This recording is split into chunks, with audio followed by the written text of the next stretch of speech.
Chapter 444. Why didn't he bring out the best? Of course, it was to test the lady's acceptance of these colored glaze wares.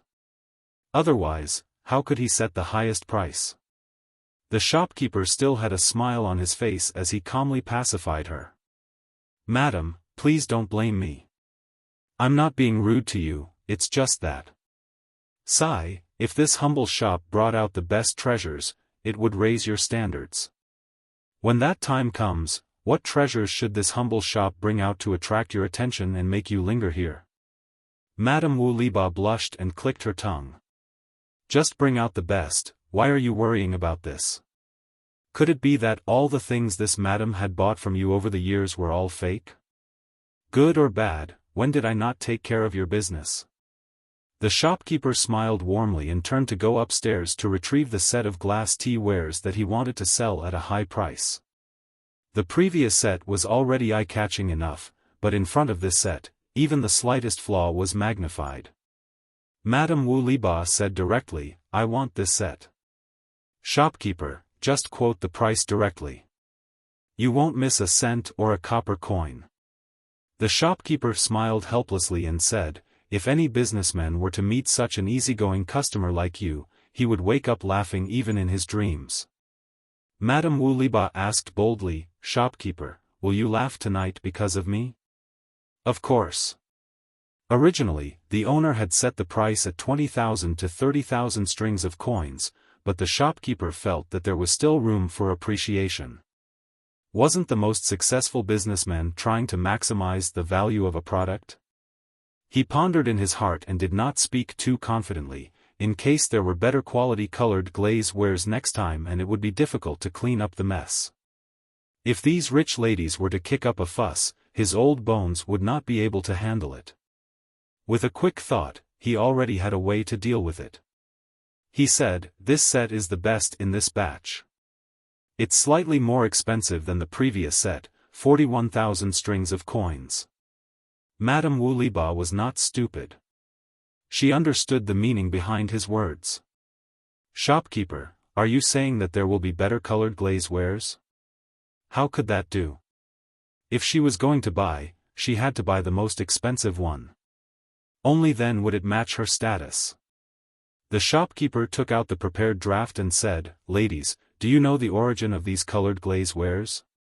The madams shook their heads. "I don't know. I've never heard of it." They were also used to seeing good things.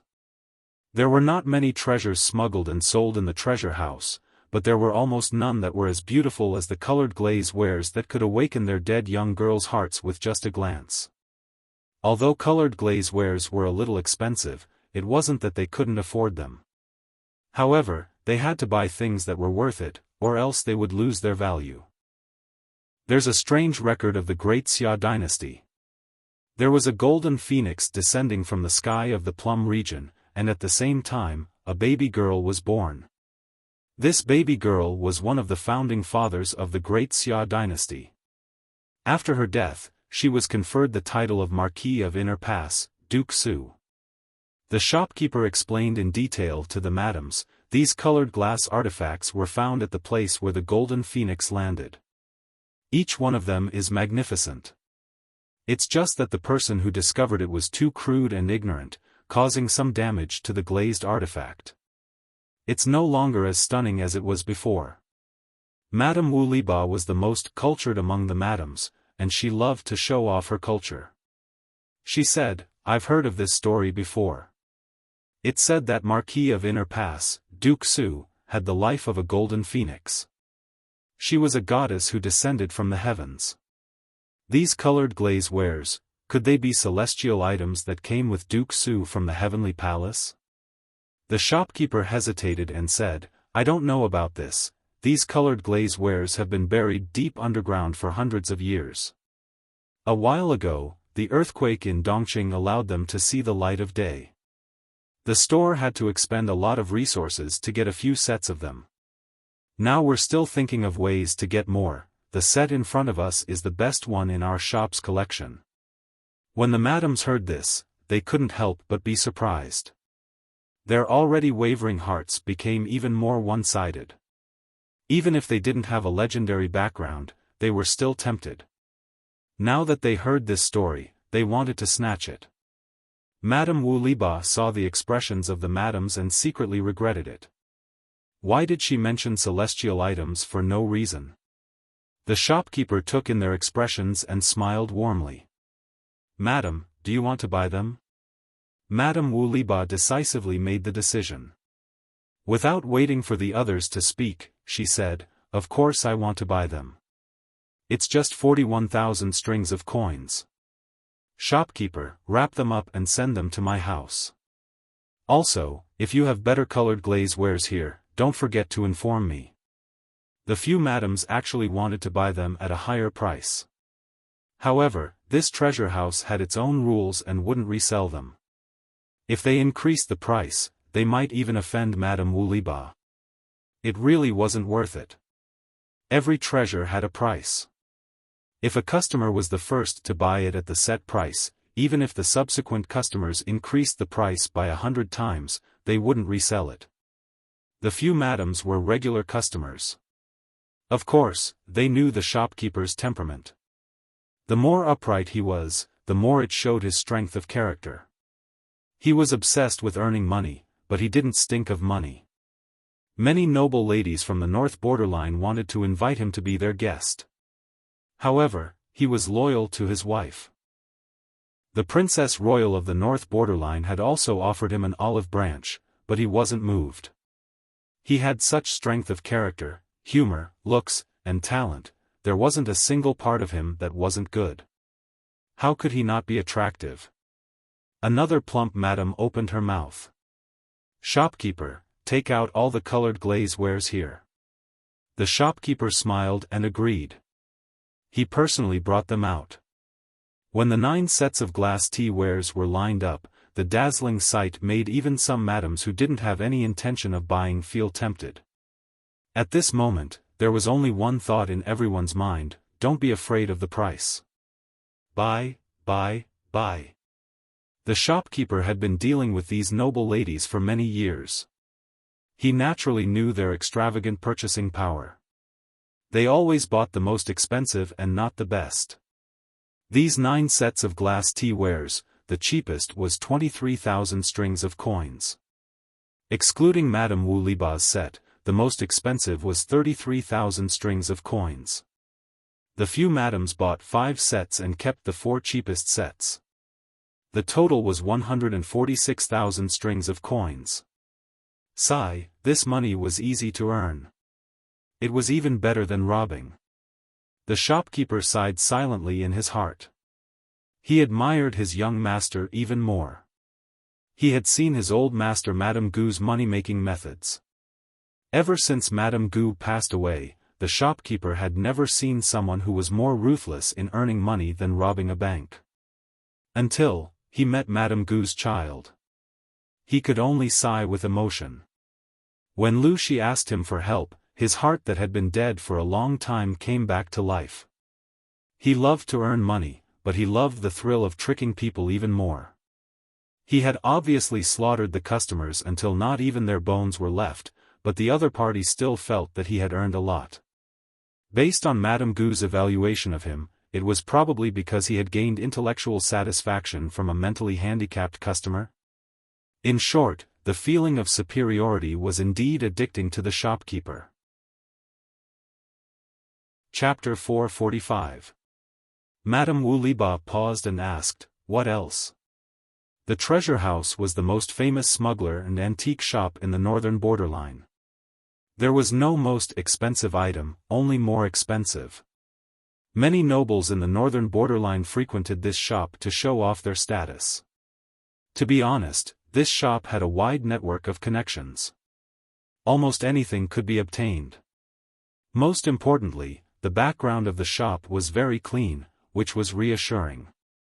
"Ladies, please wait a moment. I'll bring it for you to see." With that, the shopkeeper went upstairs and brought back a red sandalwood box the size of a grown man's palm. The outside was carved with complicated and gorgeous patterns. A strange fragrance wafted in the air. Many ladies were curious and wanted to stretch their necks to take a look.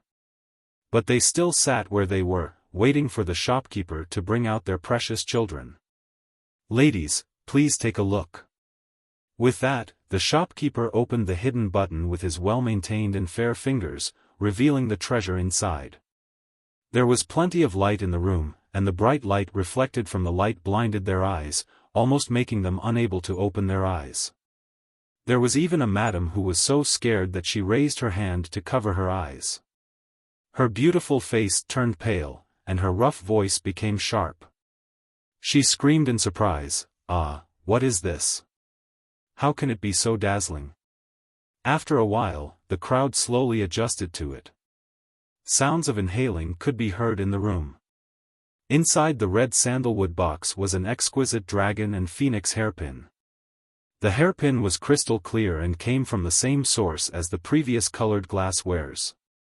A dragon and a phoenix were entwined together. The dragon's scales and phoenix's feathers were fine and lifelike. The phoenix spread its wings, ready to fly. The dragon looked like it was about to soar into the sky. Between the phoenix and the dragon's mouth, there was a string of transparent beads strung together to form tassels. Under the sunlight, it was so beautiful that one could not take their eyes off it. The shopkeeper carefully took it out. The beads collided slightly and the crisp sound was very pleasing to the ear. She gave him 20 glass tea wares and the dragon and phoenix hairpin. He was allowed to decide the price. Seeing the eyes of the nobles in the northern borderline, the shopkeeper knew that the dragon and phoenix hairpin could be sold for a very good price. Women could not like exquisite antiques, but they could not resist the temptation of dazzling jewelry. The shopkeeper smiled warmly. It took a lot of effort to get this. "Ladies, please take a look. What do you think?" Madame Wu Liba shouted, "Buy." "Shopkeeper, please be straightforward and quote a price." The other madams were not willing. What? They had bought the best glaze, and they still wanted to monopolize this peerless treasure? The plump lady raised her chin slightly, her eyes slanting. She said unhappily, "Madame Wu, this isn't right. Everyone didn't say that they wouldn't buy it, so how could they let you buy it all? I also want to buy this hairpin." "Shopkeeper, we are old acquaintances and know the rules here. Why don't we go to the highest bidder?" The shopkeeper knew how to maximize the value, and he also knew that this kind of transparent and dazzling jewelry could not only be sold once, so he couldn't be too ruthless the first time, or else he wouldn't be able to make use of it in the future. This principle was the same as raising pigs and only killing them during festivals. Because they were fat, it would feel good to slaughter them. "Madams, please listen to me. There's news from my store that there's more than one piece of jewelry." The shopkeeper spoke up to ease the atmosphere. "It's just that they're currently in someone else's hands. It'll take some time to get them. Madams, if you can wait for a while, then you can buy it again. Don't hurt the harmony." When the madams heard this, their expressions turned slightly better. They believed in the shopkeeper's ability, and indeed, he could get whatever he wanted. However, the earlier they bought, the earlier they could enjoy. There were only so many treasures, but there were many people fighting over them. When the reputation of this dragon phoenix hairpin spread, who knew how many northern borderline madams would want to buy it? How many competitors would there be then? Thinking of this, everyone had their own thoughts. At this moment, a familiar male voice came from outside. Madame Wu Liba's expression changed, and she was faintly unhappy. The shopkeeper secretly raised his eyebrows. He had long heard of the reputation of the northern borderline's fierce general Wu Liba, but this was the first time he had seen him in person. If it was an ordinary person, he would probably be so frightened that he would bow and scrape, or even make a fool of himself. But who was the shopkeeper? He had dealings with many northern borderline nobles. Back then, the Princess Royal of the northern borderline had a crush on him, and wanted him to be her guest. He had managed to deal with such a large entourage, so why would he be afraid of Wu Liba? On the other side, when Wu Liba found out that his wife had spent 41,000 strings of coins to buy a set of flashy but impractical items, his face turned green with anger. It's just something to scare people. You're quite generous, wife. You don't even know that you've been cheated, Wu Liba said. Madame Wu Liba snorted and rolled her eyes at her husband. Pointing at the set of glass tea sets, she said, "You say that I've been cheated. Then why don't you tell me where they came from? Haven't you been to Dongqing and have a deep understanding of the customs and objects there? You can tell that they're not ordinary. Then why don't you take a look and see if they're treasures?" Wu Liba was choked by his own wife and was momentarily speechless. His brown-black face was twisted together. After a long while, he said embarrassedly, "They look like porcelain. Nowadays, there was already the technology to bake porcelain. However, the porcelain that was produced was mostly of poor quality. There were crisscrossing cracks on the surface. There were not many that looked good, so most of the people in the Central Plains still used pottery. As for porcelain, Wu Liba kept a set in his study. He often played with it. Porcelain was considered a luxury item in the Central Plains."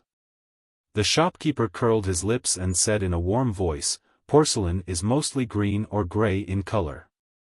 It's of poor quality and is made from ordinary clay. Although I don't know what material is used to make these colored glasswares, they are clear and shiny. The texture is crisp and does not look like something from the mortal world. How can mere porcelain be compared to them?" Wu Liba heard this and could not explain it. He had some understanding of the things in the Central Plains, but he had indeed never seen anything made of this material. The color of the clay on the ground was mostly gray, black, yellow, and brown. It was impossible to make it transparent. Madame Wu Liba saw that he could not say anything and said angrily, "Humph, it's not your money. Why are you so distressed?" Wu Liba became more and more embarrassed, but he did not dare to argue with his wife, lest others laugh at him. Seeing the shopkeeper frown and lower his eyes, he became even angrier. The culture of the North Borderline was so superficial and extravagant. It was impossible to avoid this treasure house. Even if other similar shops popped up like mushrooms after the rain, the treasure house still sat firmly on the fishing platform. Who knew how much money it had earned over the years? Wu Liba was furious. "It's you scoundrels who make the North Borderline so luxurious." The shopkeeper said smoothly, "General, you are wrong. Life is short. You have tens of thousands of taels of silver at home. You can enjoy delicacies from the land and sea. Why do you still have to live like this? Your wife is of high status. Her clothes and daily necessities should be in line with her status. Otherwise, how is this different from wearing silk clothes and walking at night?" The shopkeeper's words could also be translated as, "You don't have money to buy for your wife. Your wife will buy for herself. Why are you blabbering?" Chapter 446. Wu Liba had nothing to say and could only glare at the shopkeeper with his bell-like eyes. The shopkeeper was still as graceful as ever. With Wu Liba as a teammate who was a burden, Wu Liba's wife was unable to purchase the dragon and phoenix hairpin. Under the persuasion of the shopkeeper, it was bought by a noblewoman for the price of 57,000 strings of coins. The lady took off the pearls on her head on the spot and put on the dragon and phoenix hairpin. The tassels and pearls collided with each other as she walked, making a pleasant tinkling sound. When she walked under the sun, the bright and beautiful colors made her the center of attention. The other ladies saw it and felt even more regret. Wu Liba's wife was so angry that her face turned green. If it wasn't for her husband dragging her down, the hairpin would have definitely belonged to her. Now, it was on someone else's head. She suppressed her anger and repeatedly reminded the shopkeeper to inform her immediately if there was any stock. The shopkeeper agreed with a smile, but only he knew what he was thinking in his heart. The easier it was to get something, the less valuable it was. He would let these ladies covet the dragon and phoenix hairpin for a while. When they were done with jealousy and hatred, he would introduce new glass jewelry. Would he still have to worry about not being able to sell it at a high price? Although the wise ones were an eyesore, they were indeed much smarter than the simple-minded people of the northern borderline. The shopkeeper had lived in the northern borderline for so many years and knew the internal situation of the northern borderline very well. Now that Dongqing was in chaos, if he did not prepare early, he was afraid that he would not be able to stop the northern borderline's cavalry. As a merchant, the only thing he could do was to earn more money from the people of the northern borderline and make the atmosphere here more welcoming to foreigners. Since ancient times, it was easiest to earn money from women and children. His old boss's words were indeed wise. The northern borderline had no shortage of gold and silver. Such a large transaction could not be done with scattered copper coins. Naturally, it had to be converted into gold, silver, and jewelry. Therefore, when the gold and silver worth a total of 203,000 strings of coins was delivered to the shop, even the shopkeeper, who was used to seeing large amounts of money, could not help but sigh. This money is simply easier to earn than the wind. Because the treasure house did a lot of smuggling business, there was a price difference between the two places. Therefore, when he took out a sum of money to buy 500 horses of medium quality and nearly 10,000 sheepskins, no one suspected anything. They only thought that the treasure house was going to Dongqing to make a fortune from the war. The northern borderline produced many good horses. The treasure house did not buy the best war horses, so it did not matter if they sold them. As for the sheepskin, they did not care about it. Every household had such a thing, and even if they laid it on the ground as a street stall, the smell would still be too strong. Therefore, when this batch of resources was transported back to Chongzhou with the remaining gold, silver, and jewelry, no one pursued the matter. When Lu Shi saw this, he let out a long sigh. Money that comes with the wind. The shopkeeper had already returned to his Central Plains attire. He wore a crown on his head and a wide-sleeved coat. Other than his face being more profound than the people from the Central Plains, he looked like a native of Dongqing. He was amused by Lu Shi's words. So much gold, silver, and jewelry. How strong must the wind be to blow them up? Lu Shi choked and put his hand to his forehead.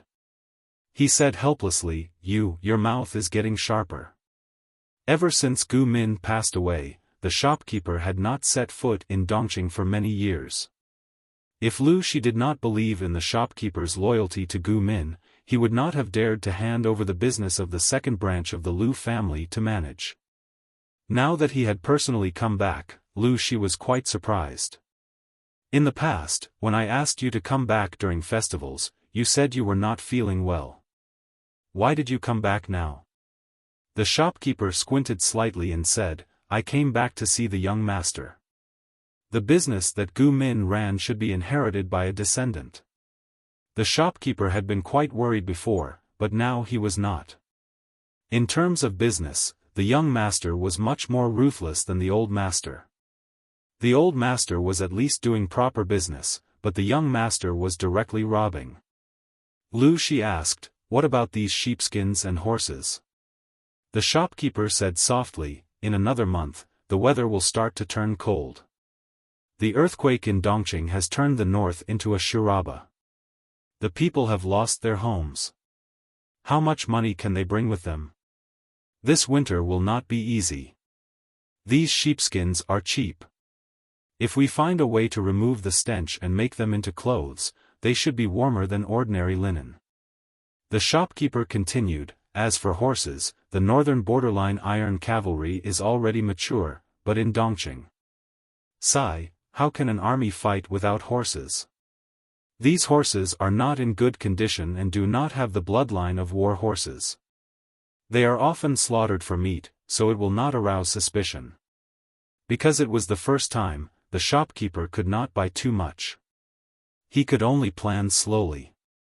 Lu Shi was silent for a while. You are more careful than I am. I thank you on behalf of Lanting. I have used my connections to buy a batch of food in Hu County. Send it to Lanting when the time comes. She has managed it well. She is indeed the daughter that Ah Min has high hopes for. She was the first female empress in history. How could she not be outstanding? The shopkeeper said, the parents are extraordinary, so the children are naturally extraordinary. After saying that, the shopkeeper seemed to have thought of something. He frowned and asked, how is your control over Hu County now? Lu Shi smiled. It's all right. Although he had been transferred to Chongzhou to be the Chongzhou magistrate, Hu County was the base camp that he had managed for many years. The new chief of Hu County appointed by the Dongqing Emperor was too weak. He had not been able to completely control Hu County after a few years. He was also unlucky to encounter the earthquake in the north. The royal family moved the capital and the entire court's prestige was greatly reduced. Now he was only an honorary chief with an empty title. Otherwise, how could Lu Shi have the ability to use his connections to buy a large batch of autumn food? After a few years, he had already accumulated a large amount of rice. It was definitely enough to support the northern battlefield. However, his daughter seemed to have other plans. Lu Shi did not make a move and was prepared to act according to his daughter's intentions. Lu Shi asked the shopkeeper to bring 200,000 dawn of food first. He also sent 5,000 infantrymen and 2,000 cavalry archers to escort them. The north was in chaos now. The Red Lotus Group and the Tsing-Yi army were fighting fiercely. If they were not careful along the way, they might lose everything. In the blink of an eye, it was the middle of September. The heat of summer gradually subsided. The people of Xiangyang district changed into cool autumn clothes. Feng Jin's Chongsheng was already 5 months old. She was lively and active. She could often roll from one corner of the room to the other. She was also impatient to stay in the house. She often wanted to roll out of the room. When the maidservants wanted to carry her, she would make a squeaking sound and slap their hands. If they carried her stubbornly, her crying voice could be heard far away. She still cried without tears. Over time, Feng Jin and his wife also let the child be. However, they never expected that the older the child, the more willful her temperament became. For example, today, she especially clung to Feng Jin. She hugged his sleeves and refused to let go. She tried her best to crawl into his sleeves. Jingxian, carry Chongsheng away. If I don't go to the government office, Lanting will mock me again. Chongsheng probably understood the meaning of Feng Jin's words. She held her mouth and silently wept. Tears fell one by one. She did not cry or howl. She looked at Feng Jin silently and cried silently. After a while, she became a tearful person. Wei Jingxian's heart ached. She really could not bear to see her child cry. She could only say dotingly, should we hide Chongsheng and bring her over? Chapter 447. Then you coax her. If Chongsheng's eyes get hurt from crying, won't you feel bad? Wei Jingxian put a big label on Feng Jin. Feng Jin was speechless. He looked down at his daughter who was grabbing his sleeve and refused to let go. Feng Jin shook his head helplessly. I really owed you and your daughter in my previous life. Therefore, Feng Jin's posture when he went to the government office today was a little strange. The people below did not dare to ask. At most, they looked at him strangely. Feng Jin went to the government office shamelessly. Because it was still early, he quietly went to his seat, pulled a cushion over, and hid the lump of fat sleeve under the low table. However, Chongsheng's temper was hard to understand. She was very obedient on the way, but once she entered the government office, she did not want to stay in his sleeve anymore. Huayu, what's wrong with you? Qiguan Rank's work was about to end. Nearly 80% of the people had completed their registration. His work was not so rushed. He simply slowed down his pace and no longer worked overtime crazily. He ate and slept well every day. After a few days, his thin and sunken cheeks had also regained some flesh. He looked a little more plump, and his complexion was rosy. Therefore, during this period, the first person to come to the government office was often not him, but either Feng Jin or Su Ku. Feng Jin felt his daughter struggling, and his expression changed slightly. No, nothing. He was about to grab his little daughter back, but she rolled out of his sleeve unexpectedly. Qiguan Rang was shocked. He looked at Feng Jin, then looked at the chubby girl. He opened his mouth but could not say anything for a long time. I didn't expect that you, Feng Huayu, are also involved in human trafficking, right? Qiguan Rang's mind changed. He had clearly guessed the identity of the little girl, but he still laughed and joked. Feng Jin's face turned red. He simply gave up and closed his eyes to admit it. Changsheng is too clingy. This morning, she grabbed my sleeve and refused to let go. After crying silently for a quarter of an hour, I really could not bear to bring her here. She is very obedient. She doesn't even cry normally. If you give her something, she can play with it for a long time. Qiguan Rang reached out to Changsheng. I didn't say that your daughter is noisy. Come, eldest niece, let Uncle Qiguan hug you. Qiguan Rang was actually very fond of children. His first wife had passed away due to illness and did not leave behind any children. Later on, he married Master Wei Yuan's eldest concubine's daughter. The two of them were very loving after their marriage and only gave birth to a daughter 2 years later. However, he felt that it was chaotic outside and did not bring the mother and daughter with him when he left Chongzhou. Changsheng was friendly and bold. She climbed up Qiguan Rang's clothes. Her movements were swift. Her hands and feet are really strong. Sister-in-law is really good at raising children. Qiguan Rang's posture of carrying the child was very standard. Changsheng was not afraid of him. She reached out and wanted to touch his hair crown. Feng Jin secretly turned his face away. This daughter of his was too bold and aggressive. She did not have the slightest hint of gentleness that a woman of the Feng family should have. Changsheng was very generous and gave Qiguan Rang a wet, saliva-dripping kiss on his face. Pop, after the Grand Prince, she smiled and opened her mouth, revealing a small row of teeth that had just emerged. Your daughter is more likable than you. Qiguan Rang made a brief comment. Unlikable Feng Jin, let her play by herself. Don't disturb you. Although Feng Jin had brought Changsheng over, he did not want to delay his colleague's work because of this. It's all right. The child is still too young. If I don't keep an eye on her, she will easily get into trouble. Qiguan Rang's main job was to be responsible for registration and sorting out the household register. Fortunately, he still had 9 girls who were busy at his side. As his immediate superior, it was fine for him to be a little lazy. You, on the other hand, haven't finished sorting out the case files. I'm afraid you'll be busy for a while. Feng Jin was speechless. He watched helplessly as Qiguan Rang carried his daughter to the side and played with her. In just a short while, his daughter was already glued to Qiguan Rang. No. Whose daughter was this? Changsheng giggled. Her big eyes were about to turn into slits. She climbed up and down Qiguan Rang's body intimately. Not long after, Su Ku also arrived. Seeing that there was an additional girl in the government office, he raised his eyebrows and walked around as if there was no one around.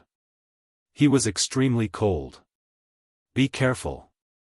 Hide the child well in case the Lord sees her and snatches her from you, Su Ku said in a low voice. Qiguan Rang raised his eyebrows. Don't worry. With the Lord's temperament, she will not come every day. Jiang Pengji did not come to the government office every day. Every day, she was either playing with mud or playing with wood. During this period of time, she was almost always in the carpentry workshop, working on some siege weapon model. Meng Hun and Luo Yue seemed to be absent-minded. They ran behind her all day, specifically, they ran behind those models. On the other hand, Li Yun recorded the cultivated fields and divided them carefully. He was prepared to rent them out to each household during spring plowing. Issues such as farming tools and cattle were also put on the agenda. Li Yun still had to follow orders to Chengde County to purchase grain seeds. He was so busy that his feet barely touched the ground. The construction of the district town had already reached the third stage. The main roads in the city were basically completed. The roads were paved with bluestone bricks. Even when it rained, the roads were still clean. In Xiangyang district, there was a place that the people called the Noble District. There were rows upon rows of newly built houses. It was extremely beautiful. Speaking of the Noble District, one had to mention the 20 girls that Jiang Pengji had previously taken in. Most of them came from wealthy families or country gentlemen's families. Jiang Pengji returned their family property to them after settling the accounts. They expressed that they were willing to pay for a new house. After all, their old houses had been destroyed. Some of the land had been reclaimed by the district headquarters. They had nowhere to go. Seeing the new house that was being built uniformly, everyone was tempted.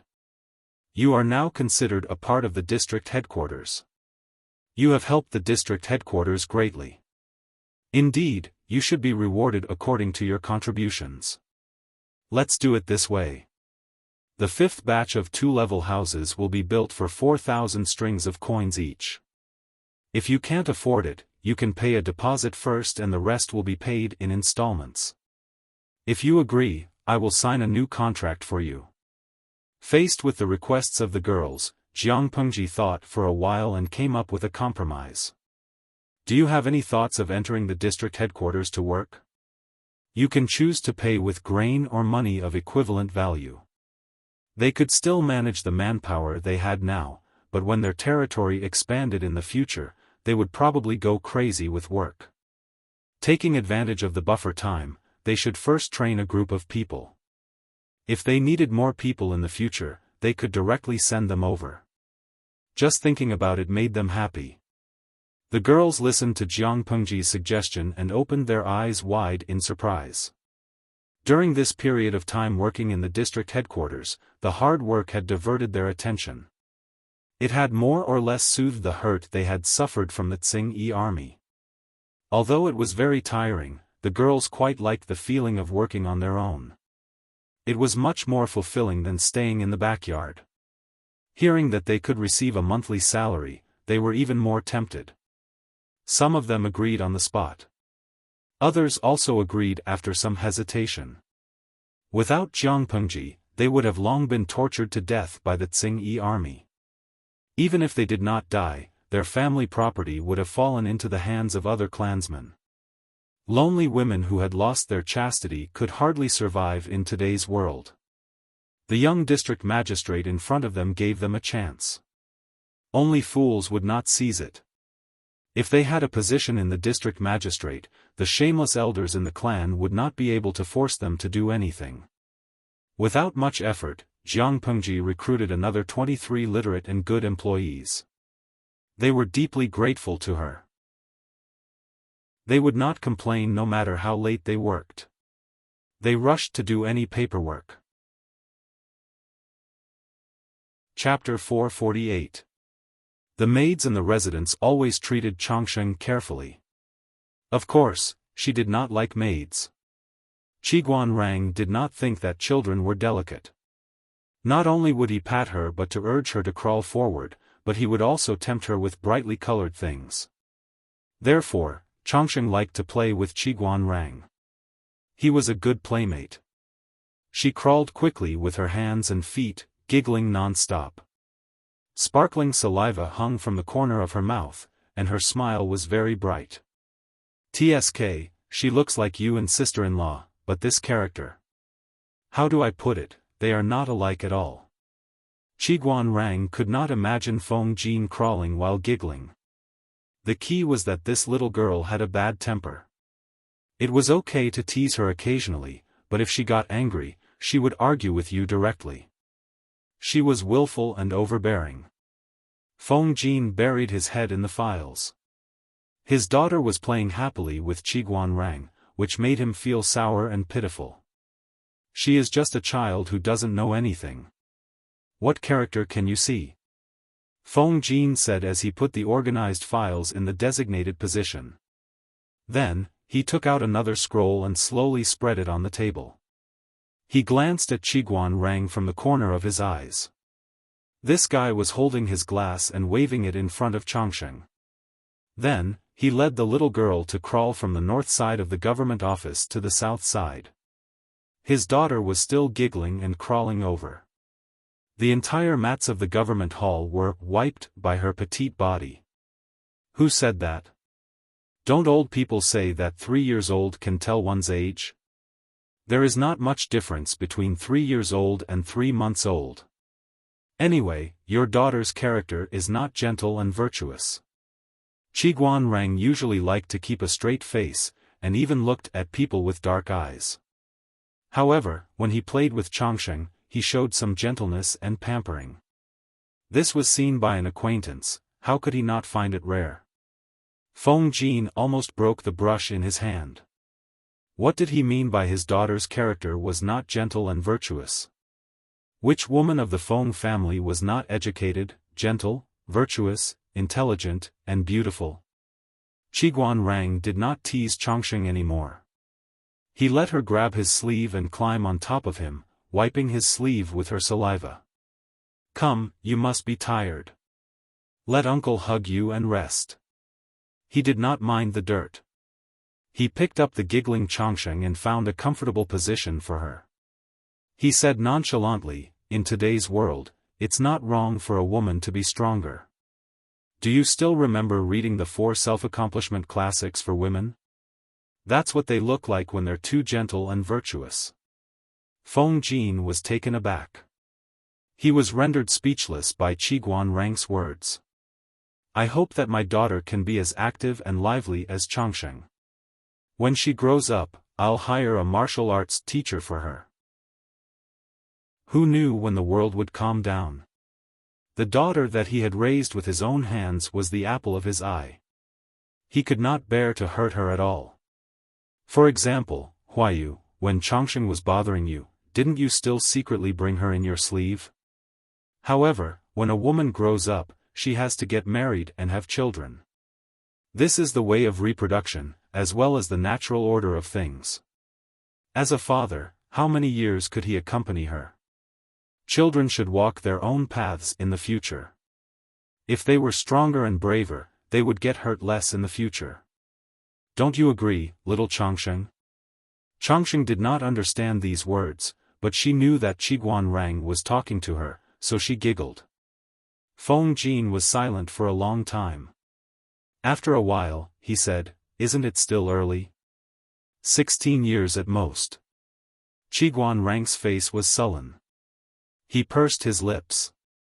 How old was sister-in-law when you married her? Feng Jin was suddenly speechless. He was in a terrible mood.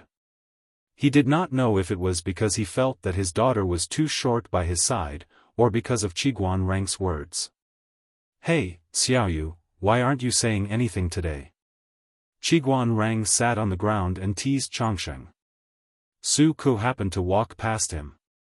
Su Ku sneered. I don't have a daughter. Asking a man who did not even have a daughter to participate in such a sad topic, was he trying to stab his heart? Qiguan Rang secretly pursed his lips. Changsheng, who was in his arms, giggled and wanted to stand up. Then, she pulled his hair crown. Which family's child is this? Jiang Pengji was dressed in a short brown shirt and had a windproof cloak draped over her shoulders. She looked like she had just come out of the carpentry workshop. As soon as she entered the door, she saw Qiguan Rang sitting on the ground holding a fair and tender baby. She could not tell that this guy had the potential to be a nanny. Judging by her appearance, She's from Huayu's family? Qiguan Rang held Chongsheng and bowed slightly. My lord, this is Chongsheng from Huayu's family. Chongsheng did not care who came. She grabbed his hair crown and did not let go. She screamed and prepared to exert force. After a while, a pair of strong, lean hands grabbed her under her armpits and lifted her up. But she was still holding on to the man's hair, and her two chubby paws refused to let go. They were in a silent stalemate. Qiguan Rang reluctantly took off the hair crown and stuffed it into his sleeve. She would not be able to grab it this way. It's quite heavy. Jiang Pengji held the child in her arms and weighed him. He was much heavier than other children of the same age. Feng Jin's face darkened. Chongsheng, don't mess with the lord. Come to daddy. If Chongsheng messed with Qiguan Rang, he could still remain calm. If she messed with Jiang Pengji, it would not do according to the hierarchy. Don't be so serious. Chongsheng and I are quite fated. I was the one who named her. Jiang Pengji teased Chongsheng and pinched her bones. She was indeed a very strong baby. Feng Jin looked at her nervously for a while. When he saw that Chongsheng did not cry, he slowly felt relieved. Jiang Pengji pinched Chongsheng's chubby face. Looking at this girl, I feel that there will be a joyous occasion today. Qiguan Rang smiled and said, that's strange. This child was very noisy and lively before. Why is she so obedient when she's with the Lord? Jiang Pengji was not surprised. There was a slight smile on her face. It's normal. Children are very sensitive to auras. A child's perception of auras was incomparable to an adult's. Chongsheng dared to mess with Qiguan Rang, but she did not dare to mess with Jiang Pengji. This was the survival instinct that small animals were born with. Tian Tian Zizai Shuxian, streamer, was this child born in the earthquake? Ren Xiandao, wow, Xiao Bei looks so cute. She's chubby and has nice facial features. Daily Huanbu Kingzhen, look at who Chongsheng's parents are. The parents have good genes, so the child can't be too bad. Jiang Pengji was distracted as she glanced at the bullet screen. Her cheeks were flushed with a milky fragrance. Pop, Jiang Pengji turned her head to look. Little Chongsheng was giggling. Her adorable appearance had captured a large number of fans. Naughty. Jiang Pengji gently tapped the tip of her nose. Chongsheng did not understand. She hugged her finger and wanted to stuff it into her mouth. Ah woo, Jiang Pengji's fingertips touched her teeth. She wanted to pull her finger out. At that moment, heavy footsteps came from outside. Meng Hun knelt outside the door and panted. My lord, there are nearly 20,000 troops and horses 20 miles outside the city. Their intentions are unknown. The atmosphere at the scene froze. Subconsciously, Feng Jin looked nervously at Jiang Pengji and Chongsheng in her arms. All the muscles in his body were ready to move, as if he wanted to catch something. Jiang Pengji frowned. She lowered her head and gently pulled her finger out. She kissed the little girl's forehead in a comforting manner. Chapter 449. A child's perception of the surrounding aura was the most acute. Chongsheng's watery eyes were wide open, not understanding what was happening. Jiang Pengji stroked Chongsheng's fluffy hair and said softly, Huayu, don't be so nervous. Don't scare Chongsheng. Feng Jin secretly heaved a sigh of relief, but he didn't know whether to laugh or cry. How could he not be worried? When Chongsheng was just born, she coincidentally encountered the earthquake in Dongqing. Now that she had just met the Lord, an unknown army of 20,000 men and horses arrived outside the city. Although Xiangyang district was not considered to be in a bad state now and all kinds of defensive equipment were prepared, a disaster of war was never a good thing. He was really afraid that his daughter would be misunderstood. How could he not be worried? It might not be a bad thing. Let's go and take a look first. She teased Chongqing to make sure that she did not scare the little girl, then she returned Chongqing to Feng Jin. Jiang Pengji casually pulled the cloak that was placed at the side, unfolded it, and neatly put it on. Let's go. Feng Jin pursed his lips and stood on the spot. His gaze was complicated.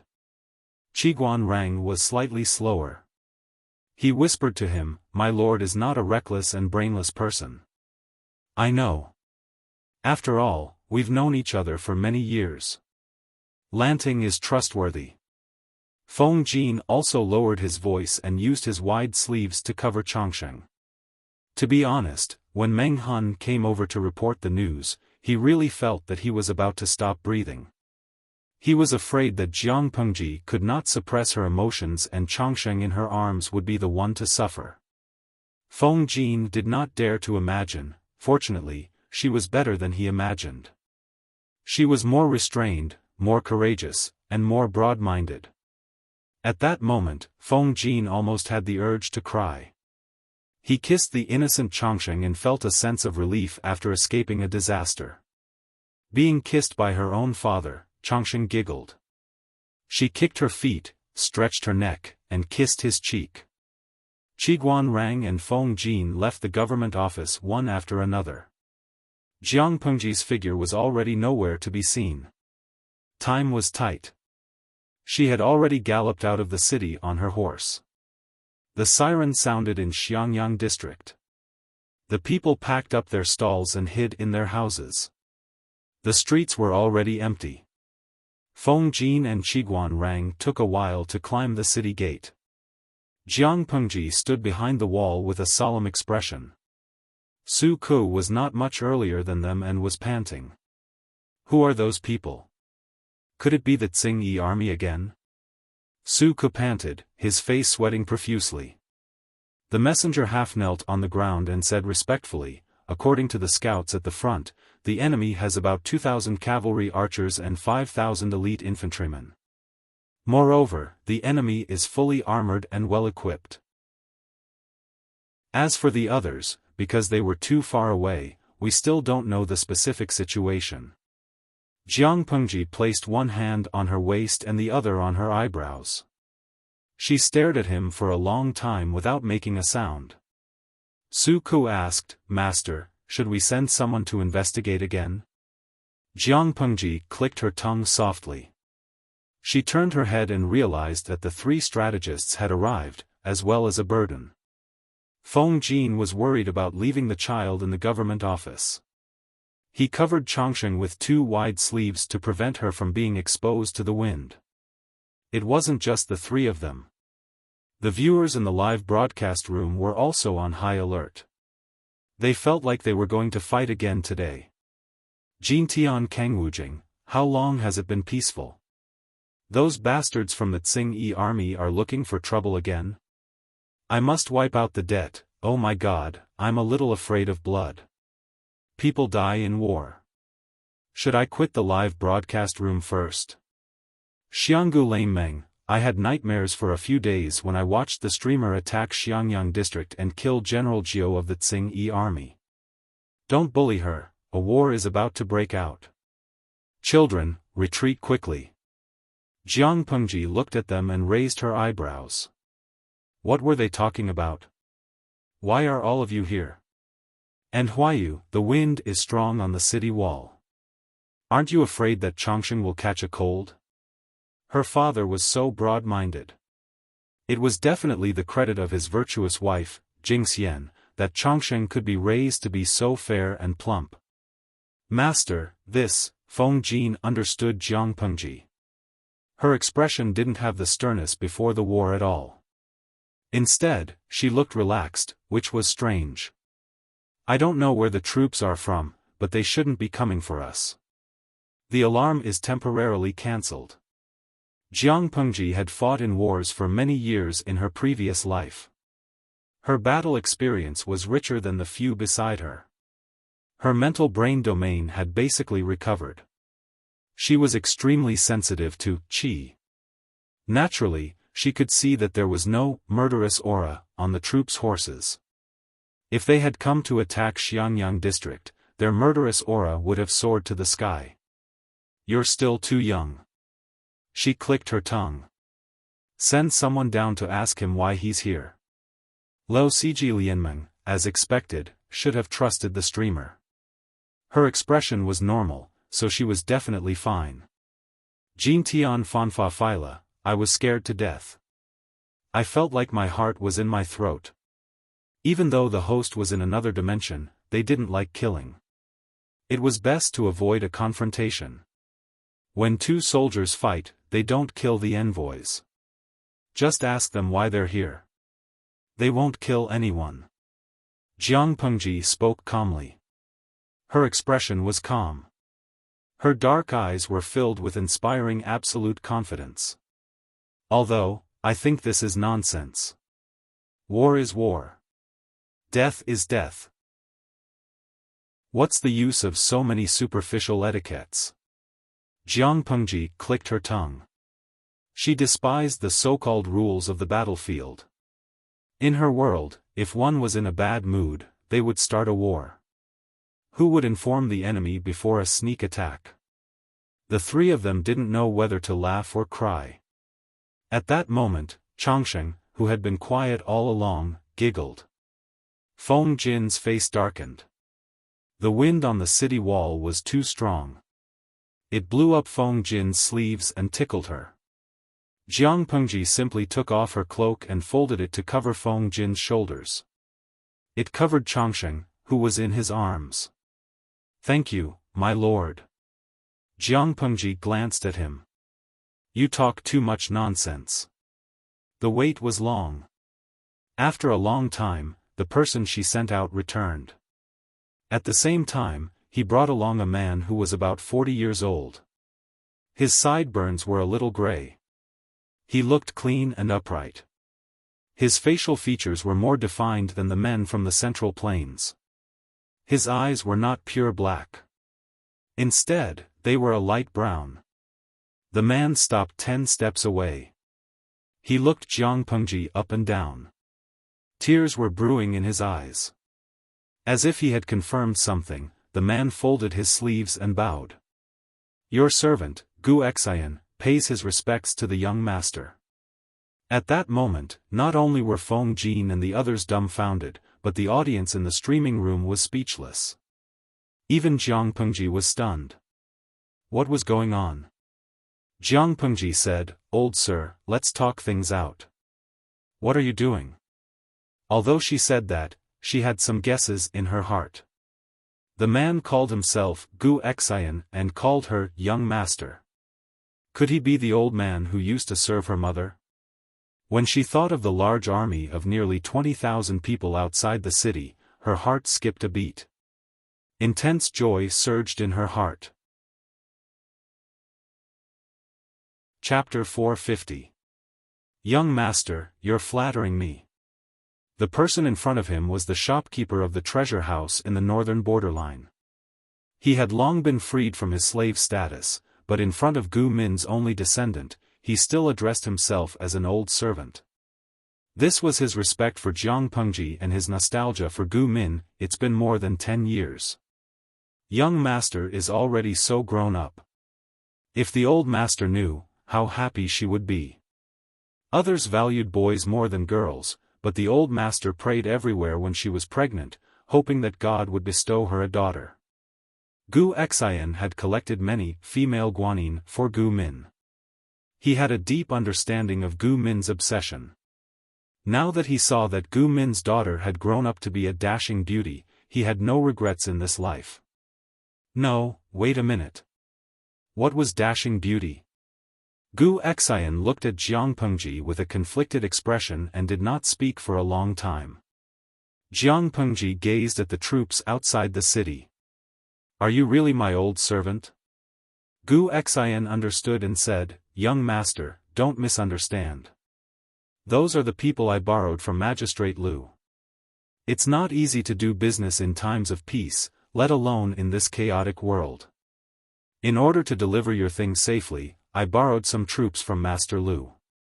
I didn't expect to cause misunderstandings. Jiang Pengji could not help but smile slightly and said, "Thank you. How should I address you?" Not to mention Gu Xian's age and qualifications, just by looking at his clothes and bearing, he was not an ordinary person. Jiang Pengji would not really treat him as a servant just because he called himself an old servant.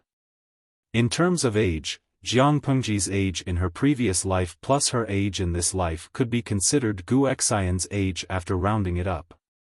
Gu Xian thought for a while and said in a slightly hoarse voice, "If you don't mind, you can call me Uncle Gu." Uncle Gu. Jiang Pengji readily agreed. Gu Xian seemed to be recalling something. His eyes were filled with red veins, but he happily responded, "Sigh." The three of them and the audience in the streaming room were still in a state of confusion. They did not understand how the situation suddenly took such a big turn. It was not until the two finished talking that they understood one by one and felt relieved. It would be best if there was no need to fight. This Gu Xian seemed to be acquainted with the Lord, Streamer, so he might even bring something good with him. Jiang Pengji guessed what Gu Xian had sent over. She smiled as she took Chongsheng from Feng Jin's arms and kissed the little girl's forehead. Lucky star. Chongsheng's eyes widened in confusion. She cried out and struggled to return the kiss. Little did she know that this action of hers had caused a huge misunderstanding to Gu Xian. He looked at Chongsheng, who was giggling, and Jiang Pengji in shock. Then, he glared at Feng Jin. "Take her away." It's easy to catch a cold on the city wall due to the strong wind. It's not easy to treat a sick child. Chongsheng was returned to Feng Jin along with the cloak that she used to shelter her from the wind. The little girl looked aggrieved. The police report in Xiangyang district had been lifted. Not only did the person who came not cause trouble for her, but he also gave her money, food, and horses. Gu Xian was a serious and rigorous person. He temporarily put aside his inner conflict and slightly lagged behind. He followed Jiang Pengji down the city wall. As he walked, he reported the items that he had brought over clearly. He even clearly stated the number of items that he had used during the journey. He even made a list. He did things openly, allowing others to see his sincerity at a glance. Hearing the arrangements for the sheepskin and horses, Feng Jin and the rest looked at him with admiration. They were not lacking in food now. The items that Gu Xian had sent had really solved their urgent need. Due to the people who had migrated from Shangjing and Fengyi, plus the thousands of members of the Tsing-Yi army who had been captured, the people in Xiangyang district had more people than before the earthquake. Winter in the north of Dongqing had always been very cold. There was not enough clothing in the city to keep out the cold. Su Ku was still worried about how to get through the winter. He did not expect Gu Xian to send sheepskin over. He had sent over 10,000 sheepskin that had already been tanned. If these sheepskins were to be purchased in Dongqing, the price would not be cheap. It was estimated that they would not be able to purchase so many sheepskins. Not only that, the wool of the sheep reared in Dongqing was short and sparse. The wool that Gu Xian had sent was long and dense. A sheepskin was very heavy to hold in one's hand. However, how could such sheepskin be made into clothing to keep out the cold? Jiang Pengji frowned as she thought of a solution. The audience in the streaming room was also racking their brains.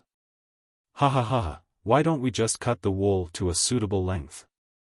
Gaofi finally arrives. It's not a problem to cut it, but look at how thick the wool is. It feels like the owner of the sheepskin has never had his wool trimmed since he was born until he was slaughtered. What about the wool that was cut to a suitable length? It's not good to waste it. Yuyokianla, let's recycle the wool that was cut. Wash it and stuff it into the lining of the clothes as cotton. Everyone could not help but think of the method of using down jackets. It seemed like it was not impossible. Jiang Pengji felt that there was another use for it. She used to visit the largest history museum in the Federation. She once saw a type of clothing called sweater. It was a scarf made of thread. According to the introduction at that time, there seemed to be wool in it, she just did not know how to turn the wool into thread and weave it. If there was no audience in the streaming room, Jiang Pengji would probably have to experiment for a while. If the experiment failed, she could only ask someone to wash the wool, comb it, and then sew it into the lining of the clothes to keep warm, but now that there was an audience, she only needed to ask. Everyone would work together to think of a solution. Thus, Jiang Pengji asked about the sweater and the scarf. She was a little worried. What if these things did not exist in the era of the streaming room? In the end, not only did the audience in the streaming room know about it, but they also sent a wave of flowers to Jiang Pengji. Tian Tian Ziyangduanging, bring a small stool here and watch the streamer knit and knit. Ha ha ha, the scene is so beautiful. Hao Xiang faking death, I think Feng Jin and the rest are really going crazy. Streamer, can you have some pity on them? When they work overtime, the streamer plays with mud. When they continue to work overtime, the streamer plays with wood.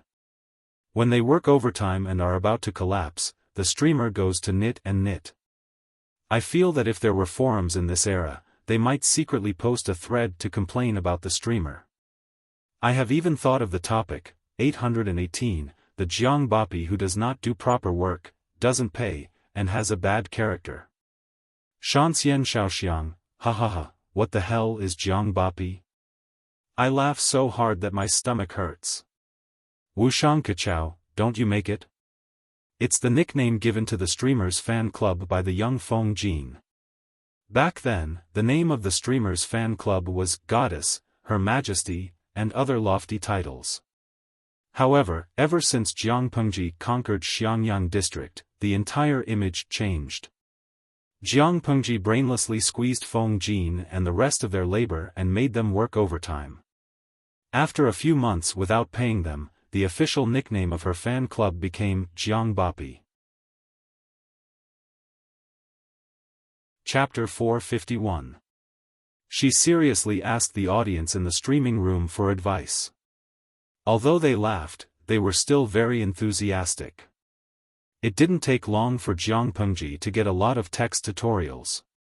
Not only was there hand spinning teaching you to weave wool into yarn, but there was also 100 ways to knit wool. It was easy to say, but difficult to do. There were many details involved, and the audience in the streaming room couldn't answer them. Jiang Pengji could only try according to the text guide or ask Gu Xian.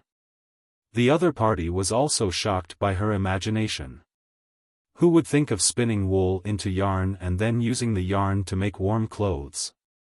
Although her imagination was a little strange, Gu Xian gave it a positive answer after thinking about it seriously. Wool was definitely warm. If her imagination came true, it might open up a new industry. He had a hunch that there must be a huge business opportunity in it. Jiang Pengji was definitely a person of action. Since she had an idea, she naturally had to put it into action. Go and recruit some skilled and experienced embroidery maids. They will be paid daily and their meals will be provided. Jiang Pengji had money now, which was reflected in the fact that she could give daily wages to the temporary workers she recruited. As soon as the news was sent out, many women came to apply for the job. Building houses, repairing roads, and reclaiming wasteland urgently required a lot of manpower, and it didn't matter if they were men or women. Many men and healthy women worked hard every day in order to earn money and support their families. However, this job required physical strength, which was only suitable for healthy young men and women. There were also some elderly women or women who were not in good health who could not go out to work, so they were a burden to their families. Now that they heard that the county government was looking for skilled and experienced embroidery maids who could provide 3 meals a day and a generous salary, these elderly women also eagerly came to apply for the job. Jiang Pengji didn't recruit too many at first. She only chose 50 honest female workers. Shearing, washing, removing fat, soaking, drying, the the first few steps were done step by step according to the tutorial. It wasn't difficult. The female workers were puzzled. This had nothing to do with their skills, but Jiang Pengji provided their meals and paid them 40 cents a day. They didn't say much. After finishing these tasks, Jiang Pengji worked hard in the blacksmith shop for 2 days and made a few wool brushes. Gu Xian looked at his little boss going up and down, and suddenly had the illusion that time had turned back, that his old boss was still alive. Recalling the past, in order to start a paper mill, his old employer had also neglected sleep and food like this. The combed wool was spun into a long thread with a mallet, and then the strands were combined to increase tenacity. Jiang Pengji's hands-on ability was not bad, and the wool she made was also decent. Needless to say, the female workers who worked hard seemed to have a certain degree of obsessive-compulsive disorder. They had to make the wool to be of equal thickness. After experimenting for a while, they had basically gotten used to it. With 50 people working together, the efficiency had greatly increased. In just a few days, he had accumulated hundreds of wool balls. When the female workers heard that the district magistrate wanted to weave clothes with the fur balls, they muttered to themselves while Jiang Pengji was not around. "My goodness, how are we going to make clothes with such thick embroidery threads? Could it be used to repair it?" A female worker giggled and sat on a small stool, her hands skillfully brushing the wool. "A thread is thicker than the holes on the clothes. How do you sew it?" Someone else said, "Who knows? Don't be fooled by our district magistrate's young age, he has a lot of ideas in his mind. Since he paid for people to work for him, he must have his reasons. If you are so curious, go ask the district magistrate yourself. Why are you staying here and talking so much? Which noble likes a talkative servant? If you don't want to do this job, there are plenty of people who want to do it." The female worker felt a little guilty. It's just a private conversation. It won't reach the district magistrate's ears. What was Jiang Pengji doing at that moment? She was studying all kinds of knitting patterns and reporting to the government office every day. When Feng Jin and the others looked up, they could see her competing with 2 wooden needles and a ball of wool. They could not help but secretly facepalm. This kind of lord was really doomed. She was holding 2 long wooden needles in her hands, and on the table in front of her was a bamboo booklet with densely written words. She looked serious and serious. However, if someone could see the bullet screen in the streaming room, they would probably not think so. Chiyue Bo, ha ha ha, trash streamer, finally there is something you don't know. Jojo Ma Chuanzi, hashtag rubbing face. Streamer, why are you so stubborn? Just throw the booklet to the female workers and let them study it. There are specializations in this field. Knitting is a science and an art. Although it is quite simple, it really requires a little talent. I watched you knit for more than 2 hours. I can't wait to climb into the screen and hold your hands to teach you how to knit step by step. Really, they would rather see Jiang Pengji play with mud. Qianchao Durian Piao, ha ha ha, the person above, don't be so honest. I want to see the streamer knit the sweater. The audience in the streaming room laughed mercilessly. Jiang Pengji frowned and threw the wooden needles on the table with 2 clangs. Qiguan Rang secretly curled his lips and quietly looked away to avoid being caught by Jiang Pengji. Because Gu Xian had sent a large amount of grain, horses, and sheepskin, these things had to be accounted for and stored in the warehouse one by one. Qiguan Rang and the others were busy with this, reliving the pain of working overtime to death. However, their lord did not take pity on her subordinates. She held 2 wooden needles and a ball of wool in her hands and did not know what she was doing. Once she reached a bottleneck, she would throw a tantrum and throw things. It was infuriating to compare oneself to others. Otherwise, why did he have to work overtime when she was the lord? At that moment, Li Yun, who had gone to the neighboring Chengde County to purchase fine breeds, returned. He was still wearing a slightly worn-out brown short shirt, revealing his muscular arms. Both of his feet were washed clean. His trousers were pulled up to his knees, revealing his strong and explosive calves. Li Yun's appearance diverted the attention of a portion of the fans. Jiang Pengji glanced at Li Yun, then looked at the wooden needles and wool on the table. Without waiting for Li Yun to bow, she waved at him. Han Mei, come here. I have an important task for you. Can you complete it successfully? Suddenly, the three of them and the audience in the streaming room had an ominous premonition. Wait a minute, Qiguan Rang widened his eyes in astonishment. He watched helplessly as Li Yun revealed a naive and passionate smile. I will do my best to complete the task entrusted to me by my lord. Jiang Pengji nodded her head, her expression solemn, as if what she had to say was very important. It will be the autumn harvest in a month's time. The weather is getting colder by the day. What's worrying is that the people in the district have yet to prepare their winter clothing. In order for the people to wear warm clothing, I happen to find a knitting technique.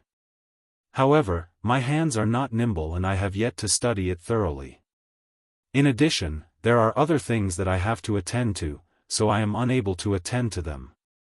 Take a good look at it and study it.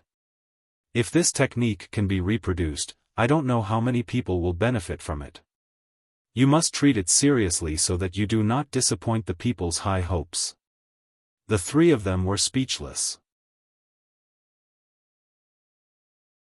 Chapter 452.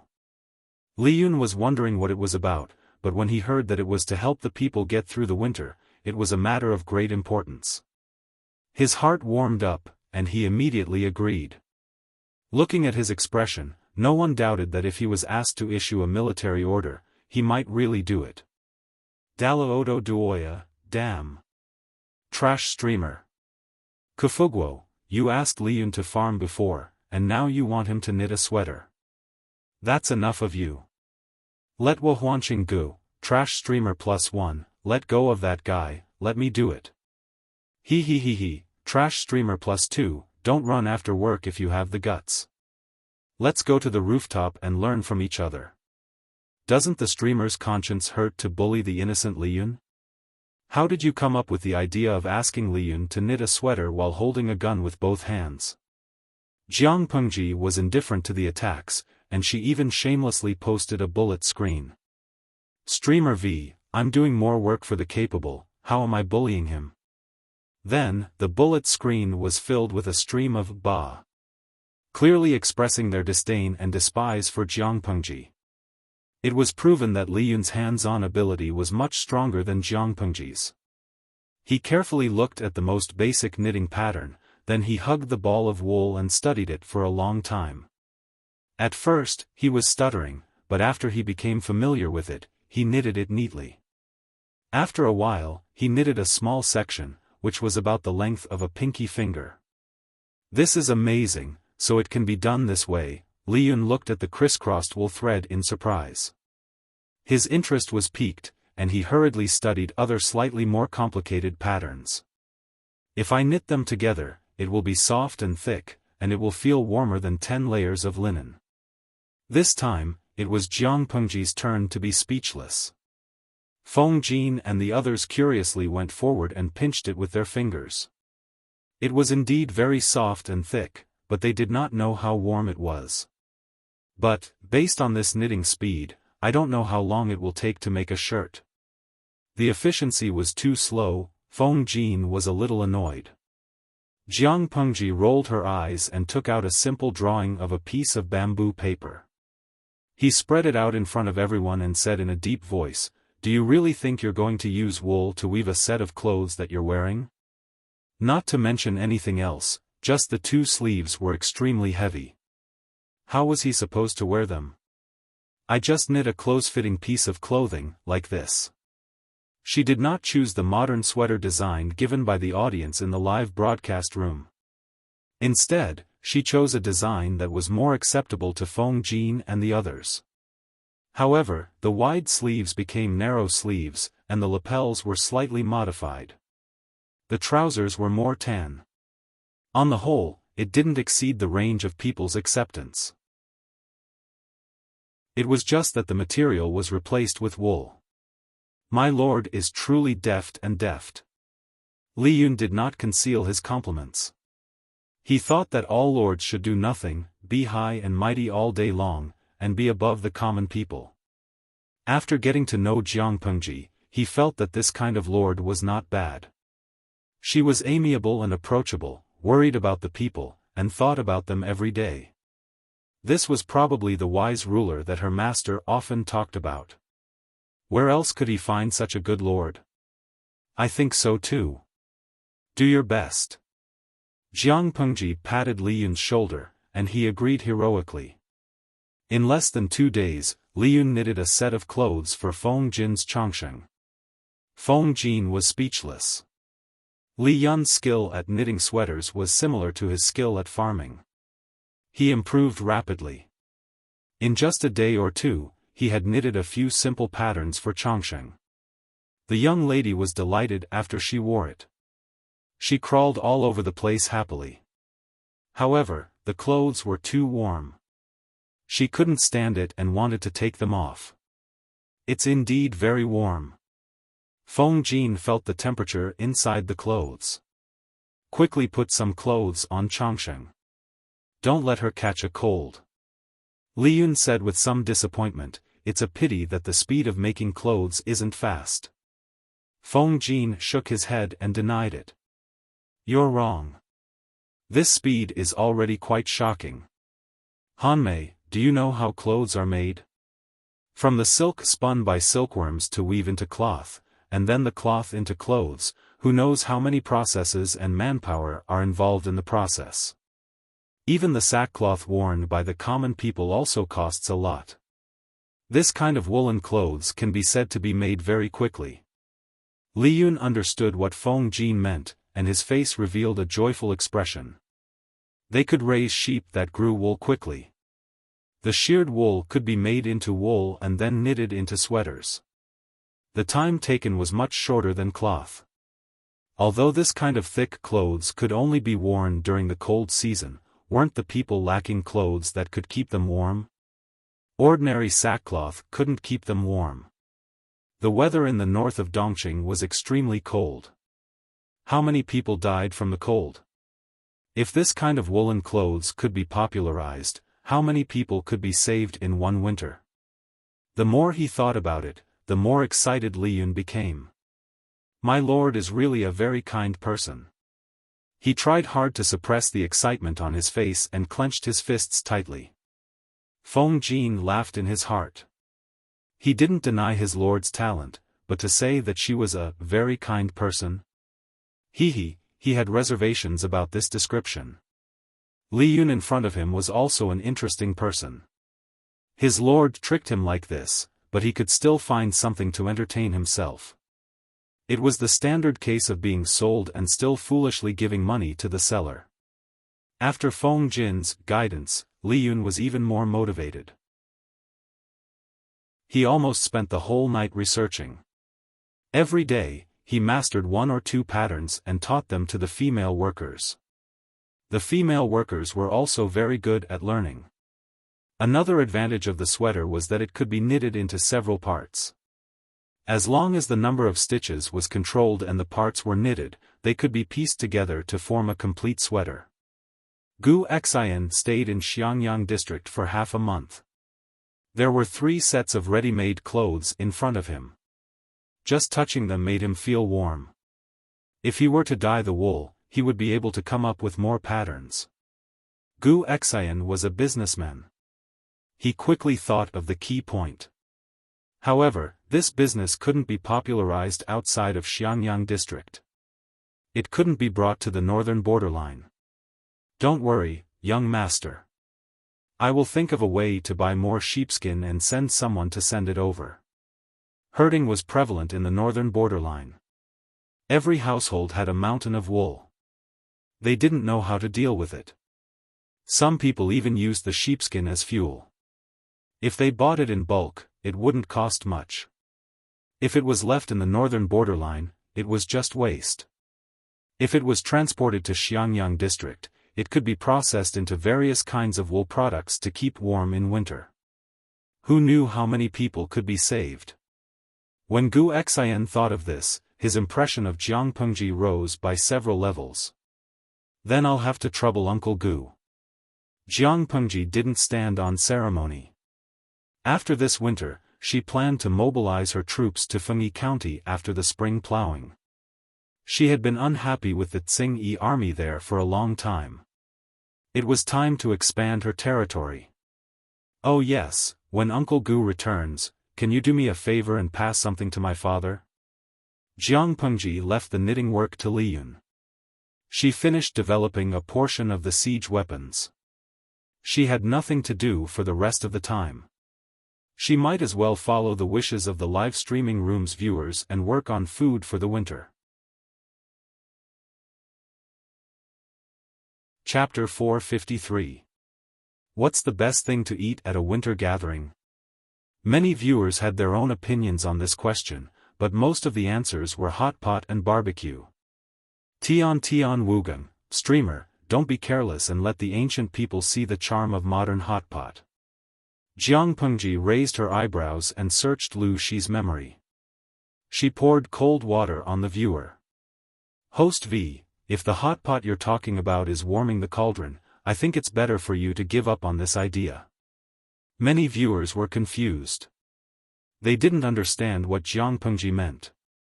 Some viewers went to search on Baidu and found out that the so-called warming the cauldron was actually the ancient version of hot pot. It could be traced back to the Shang and Zhou dynasties, but there weren't complicated soup bases and seasonings in ancient times, so the hot pot wasn't tasty enough.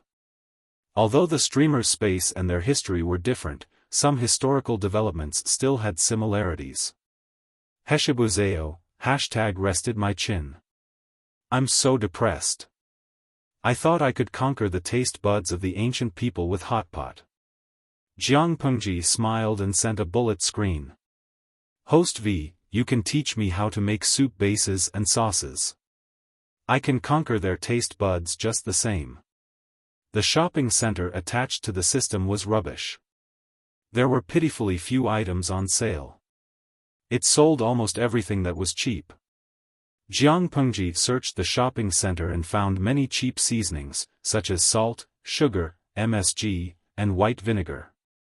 There were also single plants that could be used as seasonings when dried, such as pepper, dried ginger, chili, anise. She confirmed with the audience that these were cheap. However, some of them grew in barbarian lands or other continents and hadn't entered the Central Plains yet. Given the different situations in the two worlds, they didn't dare to be too confident. Anyway, they could be used as seasonings. Jiang Pengji clicked her tongue and said in her heart, "It's rare that your shopping center can gather so many things." Although it was just a small store, it was still a good thing for her to eat. The system, which was forcibly imprisoned by Jiang Pengji, couldn't help but snort coldly when it heard her complaints. Although it was imprisoned, the system didn't show any signs of nervousness or begging for mercy. Compared to the system, the lifespan of humans was too short. She couldn't live more than 100 years. When she died, could her soul resist the capture of the system? It said coldly, "You humans are really greedy and filthy creatures." After experiencing so many hosts, the system had long seen through the nature of human greed and shamelessness. It could only be said that it was too careless to be defeated by Jiang Pengji this time. This was one of the few times the system had spoken since Jiang Pengji had imprisoned it. Jiang Pengji secretly raised her eyebrows and said frankly, "Selfishness and greed are the unique qualities of intelligent creatures. To some extent, they are the necessary factors to promote the development of civilization. You say that humans are greedy, but why don't you look at yourself? It's as if you're so pure and kind. You're so stupid, yet you blame your enemy for being smart. You're so funny." The system seemed to have been poked in its weak spot. Its voice lost its usual calmness, and it said sarcastically, "I gave the host a new life, and when she was alive, she could do whatever she wanted. So when she died, wouldn't the things she left behind be my reward? It was just a fair trade. Don't be a whore and still want to maintain a chastity. There is no free lunch in this world. He couldn't suppress the greed in his heart. He didn't work hard, so he wanted to rely on the system to obtain all sorts of things. Fame, looks, wealth, lovers. Why? How could a stupid and ordinary person in his previous life be able to live like a star after being reborn? There is a reward for being famous for a lifetime. Jiang Pengji blinked and softly said, "Oh," in her heart. "What you said makes sense, but what does this have to do with me?" The system choked. This really had nothing to do with Jiang Pengji. It was just repressed for a long time and wanted to complain. After a while, it heard Jiang Pengji say, "I don't really agree with what you said. First, a fair trade is based on mutual transparency. Did you tell your host that if she eats something from you, she has to pay with her soul? Second, not everyone wants to be reborn, like me. I was so famous in my previous life. Who asked you to come and resurrect me? How shameless. Third, do you dare to touch your own conscience and say that you chose the host only for her soul?" The system did not say anything. Jiang Pengji secretly rolled her eyes. A rookie was a rookie. He didn't have any skills, yet he dared to show off in front of her. If the system was really for the soul, why would it go through so much effort to resurrect the host, let the host exploit her for a lifetime, and then harvest her soul? According to Jiang Pengji's guess, the soul was just the last bit of value of the host. The system would not let go of it and squeeze it dry. After all, no matter how small a mosquito was, it was still meat. As for the real benefit, it should be something else, such as popularity points, or something else. Jiang Pengji secretly thought in her heart. Unfortunately, she did not have enough clues. The system was playing dead again. TSK. Stupid data, Jiang Pengji muttered to herself. She recorded a few recipes for the soup base and a few methods of making sauces according to the audience in the streaming room. These were not secret recipes. If one were to look them up sincerely, they could be found on the internet. Jiang Pengji was not ungrateful for the help of the audience. Naturally, she felt touched. Wuyu Xiaoxian, something good happened. I feel that the streamer suddenly laughed while copying. It's so weird. I suddenly thought of a very interesting guy. He obviously has low IQ, but he always provokes me. What do you think this is called? Wuli Wu Bian, retarded? Smart. Jiang Pengji gave this amazing reply 101 points. She was not afraid that he would become arrogant even if she gave him one more point. She put the soup recipes and the sauces recipes on the stove to dry, then folded them and put them away. I think I can open a warming cauldron shop. Maybe it's a chain, Tumi Dalao, ha, streamer, please don't do that. Otherwise, the strategists in your house will cry at Leifeng Tower. The Lord played with mud, wood, and knitting. She was already not engaged in proper work. If she opened a hot pot restaurant. TSK. Just thinking about that scene made the audience in the streaming room feel distressed. Why was it so difficult to meet a reliable lord in this day and age? With the soup and sauces recipes for the hot pot, she could also gather all the necessary ingredients. Now, she only lacked the equipment needed for the hot pot and barbecue. Jiang Pengji studied the current warming cauldrons, the yuanyang pots of the audience in the streaming room, and the antique literature that she knew. She made a design overnight and went to the brick kiln to talk to the craftsman for the whole day. Seeing that Jiang Pengji was not coming to the government office again, Feng Jin and the other two did not know whether they should feel lucky or have a headache. If the Lord stayed in the government office, it was most likely that she was not engaged in proper work. Just thinking about it gave them a headache. If the Lord did not stay in the government office, it was most likely that she was not engaged in proper work. Just thinking about it gave them a headache. Chapter 454. When Gu Xian and his men left, not only did they bring a batch of glass tea sets and jewelry, but they also brought the gifts Jiang Pengji prepared for Lu Shi. The gifts were not precious, but they were thoughtful. For example, there were a few sets of sweaters and trousers to keep out the cold, a set of multi-purpose hot pot equipment, a set of equipment for barbecuing and roasting meat, and the soup and sauce recipes that she copied. When Gu Xian saw these things, his expression became a little strange. If it weren't for the chaotic times, the young master would have become a merchant even more powerful than the old master.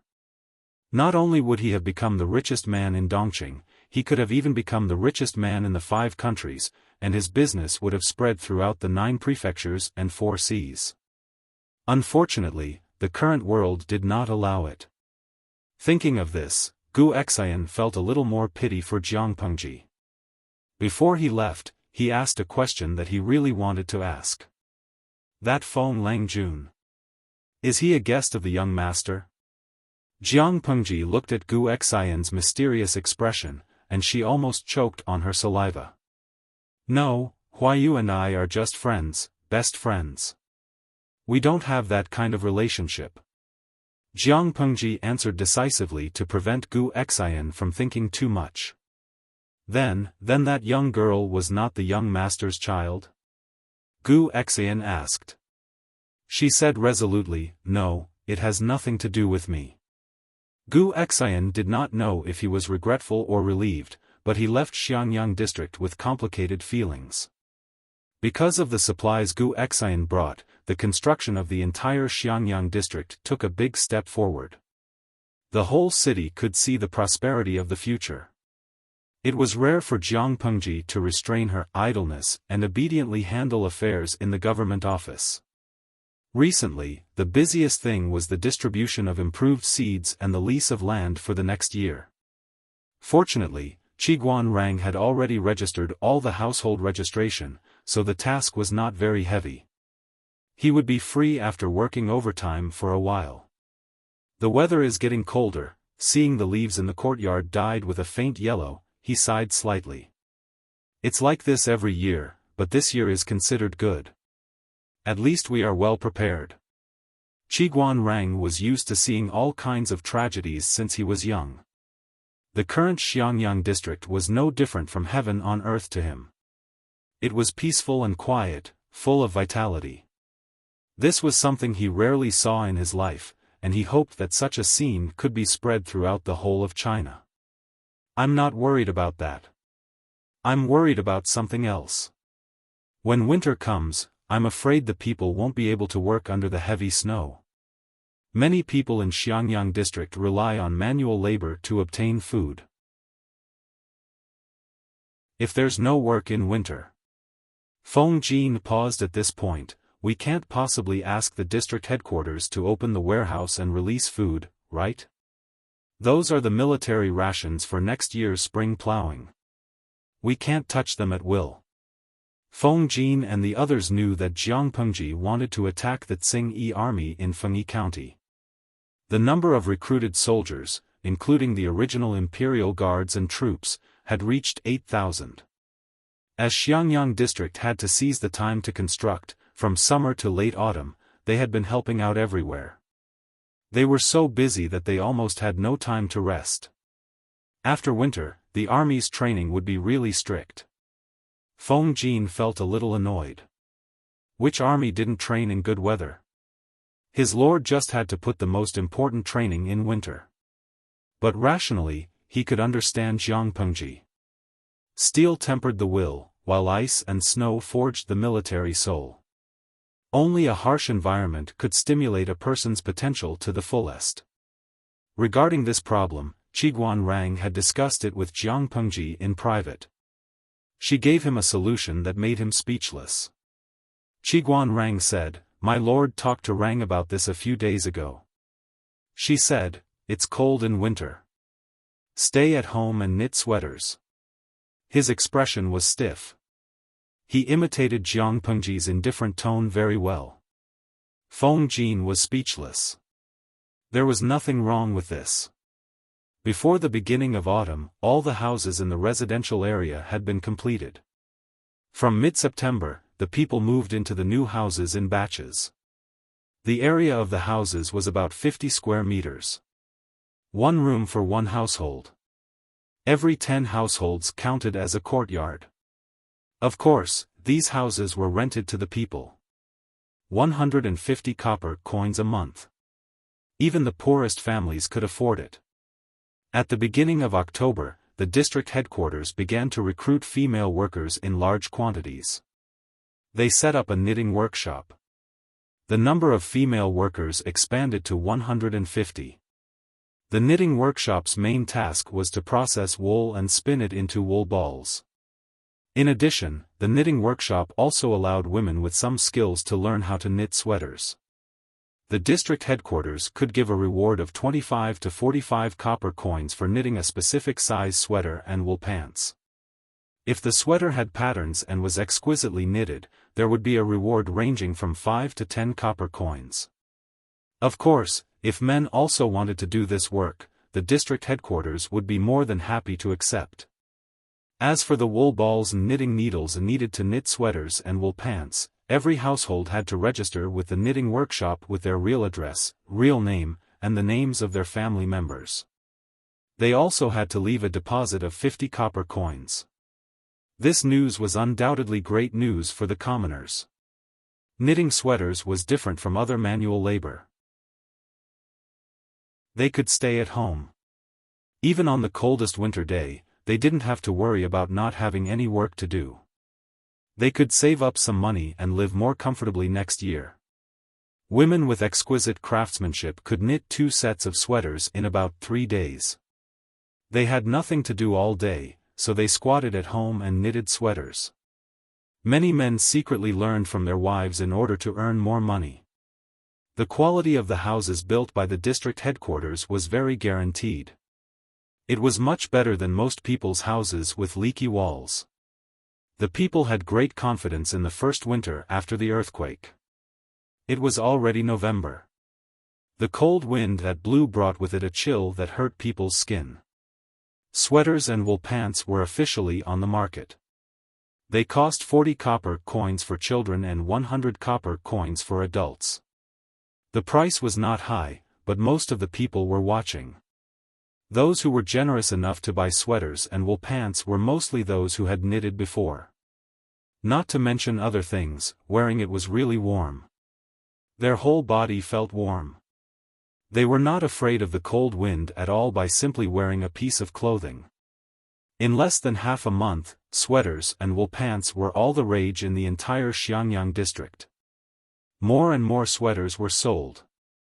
Su Ku, the housekeeper, looked at the account book and almost cried.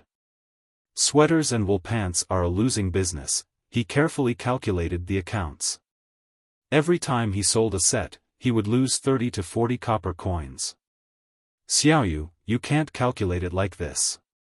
Feng Jin pulled the circular scarf around his neck and smiled. You should also calculate how much the district headquarters will lose if the people freeze to death. If you calculate it this way, it's actually a big profit. The winter is hard to endure. Even in Shangjing, there are people who died from the snow and cold. It was a losing business. What Jiang Pengji wanted was people to survive. After entering the government office, Feng Jin hurriedly closed the door to block the wind from outside. Then he took off the circular scarf around his neck. If it was in the past, he would definitely wear a thick fox cloak over his head, making him look bloated. Chapter 455. There were only 4 people in the government office, Feng Jin, Qiguan Rang, Su Ku, and Jiang Pengji, who had been slacking off. Other than Feng Jin's woolen goods, which were knitted by his wife, the others were begged. Yes, begged, but the target was a little strange. Knitting, isn't it addictive? Su Ku forced a smile. To be honest, Li Yun also felt that knitting was addictive. The weather was cold, and there was no need to plow fields or run errands. The internal affairs were taken care of by the teachers. He had nothing to do after practicing his spear for 4 hours every day, so he hugged the ball of wool and knitted. But it was windy outside. How cold was it to knit?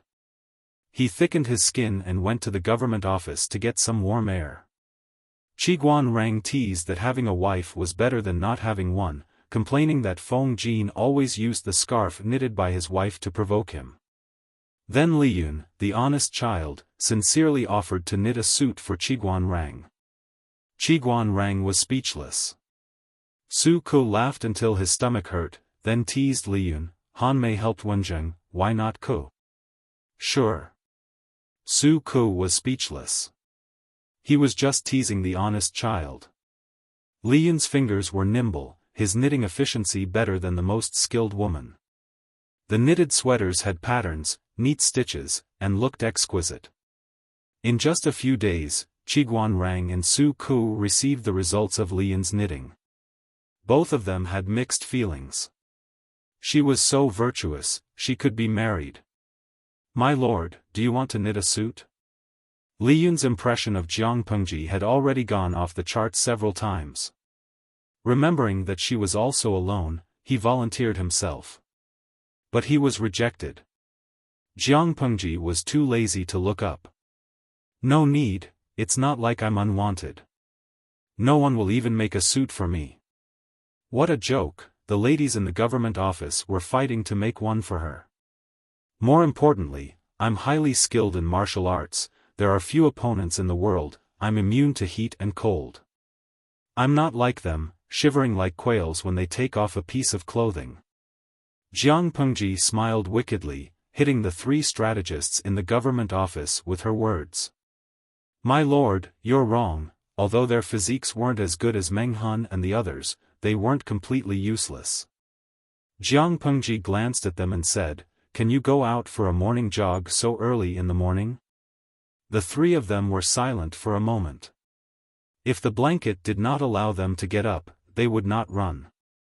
The wool from the north borderline was continuously sent to the Xiangyang district. In order not to arouse the suspicion of the north borderline and to avoid the fight between the Tsing-Yi army and the Red Lotus group, every batch of wool was transported on a different route. The knitted sweaters and trousers would not only be supplied to the people of Xiangyang district, the surplus would be sold to Chongzhou, where Lu Shi was from. Naturally, the price was not as cheap as here. It was at least 10 times more expensive. Chongzhou was much colder than Xiangyang district. However, at the beginning of the sale, not many sweaters and trousers were sold. The style was alright, but they had never seen the material before. However, the magistrate of Chongzhou, Lu Shi, was Jiang Pengji's father. His father personally recommended it, and the officials under him also bought a set of clothes. The moment they put it on, it was really warm, soft and comfortable. They were convinced by Lu Prefecture's governor's recommendation. Slowly, the market for the sweaters and trousers opened up, but the quantity was limited. Basically, they were sold out when they arrived in Chongzhou. Without any warning, the first snow of the year fell on the world. It was as big as a goose feather, and the sky and earth were the same color. It looked extremely beautiful. Jiang Pengji issued a decree in the district headquarters. Every household would be fined if the snow on their roof or in front of their door was more than an inch higher. Although most of the houses in the district are new houses, if there is too much snow, it will still cause the houses to collapse. In the land under my rule, I do not wish for the tragic scene of Shangjing's snow disaster to happen again. I hope that all the people in the district will be able to get through this winter in peace. Jiang Pengji's decree made many people complain, but the district headquarters had the final say in Xiangyang district. The people could choose not to implement it, but the district headquarters had the right to take back the rented houses and chase their entire family out. Faced with such a forceful implementation plan, the people could only swallow their complaints and obediently sweep the snow. Every courtyard was equipped with a ladder. Moreover, the houses were not tall, so sweeping the snow was not dangerous. Feng Jin looked at Jiang Pengji, who was becoming more and more beautiful, and said, "My lord, the people will understand your painstaking efforts." Jiang Pengji nodded and then said, "Don't be reserved, roast whatever you want to eat." In winter, having a hot pot and barbecue for a meal was the most exciting. In winter, the daily routine in the government office was basically having a meal and working overtime. As for when to have a meal, it depended on when she hunted for something big, or there would not be enough to eat. Jiang Pengji set up a charcoal grill, a barbecue plate, and a hot pot rack in the government office. The fuel was a pot of charcoal, and a few tables were put together. Whoever wanted to eat could roast whatever they wanted to eat. More than 10 kinds of seasonings were placed in different small glass plates to cater to each person's taste. There were no green vegetables in this season. The hot pot was filled with fungi, mushrooms, cured meat, or other game. Feng Jin looked at Jiang Pengji holding a brush, dipping it in the seasoning, and brushing it on the pheasant and chicken wings. He was completely at ease. With such a lord, what else could he say? Say that a gentleman should stay away from the kitchen?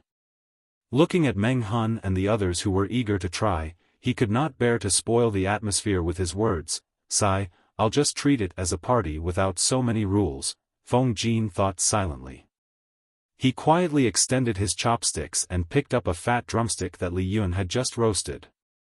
He sighed in his heart. He originally thought that Li Yun would be the god of spears on the battlefield, but he followed the wrong lord. His path of growth was a little crooked. Farming, knitting, and now he even mastered the technique of barbecuing. The outside was crispy and the inside was tender. When roasted, it was golden and crispy. Li Yun was a martial artist with sharp ears and eyes. How could he not know what Feng Jin was doing? But compared to eating, he enjoyed the feeling of barbecuing more. It was a great sense of accomplishment. Because it was a private gathering, and Jiang Pengji suspiciously emphasized that there was no need to be too restrained, Qiguan Rang simply threw aside the rule of not talking when eating and quietly enjoyed the fruits of Meng Han and the others' labor. "When the district town stabilizes next year, Rang will want to bring my wife and daughter over." Su Ku was a little tempted, but he thought that Takshu, who was by Jiang Pengji's side, had not been dealt with. If he brought Xuanmei over, he was afraid that it would harm her. Thus, he could only bury this thought in his heart and quietly listen to it. He was preparing to imagine his goals for the coming year. Meng Han was a loner. Next year, he only wanted to help Jiang Pengji complete the conquest of Fengyi County. Luo Yue wanted to go back, but now he was on the pirate ship and could not get off. He could only sigh and accept his fate. Brother Li Yun said, "I hope Master can come back next year and reunite with me. Then, I can find a good wife and strive to become a father before the end of the year." Ever since the first batch of glass was sold, Jiang Pengji had money. She was also generous to her subordinates. She gave them a few months' worth of overtime pay and bonuses. Brother Li Yun was now considered a person with a small fortune. He had a house, money, and a car, mount. Chapter 456. As long as the girls aren't blind, they would definitely fight over such an outstanding and handsome Langjun like Han Mei. Qiguan Rang laughed and teased, "Every time Han Mei comes to the government office, the girls all stretch their necks to peek at him. It can be seen that he has a face that is pleasing to the eye." If Han Mei didn't know how to knit sweaters, the girls would have shyly asked him if he needed help knitting one for him.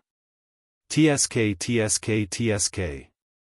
Li Yun may be a little naive, but when he is silent, he is a proper aloof Prince Charming. In terms of ability, his martial arts skills are superb. In the whole of Xiangyang district, except for Jiang Pengji, no one can beat him. His shooting skills are really sharp and cunning. Meng Han had sparred with him once before and sighed that the new generation supersedes the old. Youngsters nowadays are really amazing. Then Li Yun excitedly went to Jiang Pengji to spar and was almost smacked to death by her. In terms of looks, Li Yun is definitely the most handsome man in Xiangyang district. In Dongqing, he can be ranked in the top 3. His beauty is different from Wei Xi's peerless beauty. The latter almost blurs the barriers between genders and does not appear feminine. The former leans towards masculinity but does not appear tall and sturdy. His figure is tall, he looks thin when he is dressed, but he is muscular when he is undressed. His pair of eyes seems to be able to discharge electricity. When he silently and attentively stares at someone, almost no one can resist that silent charm.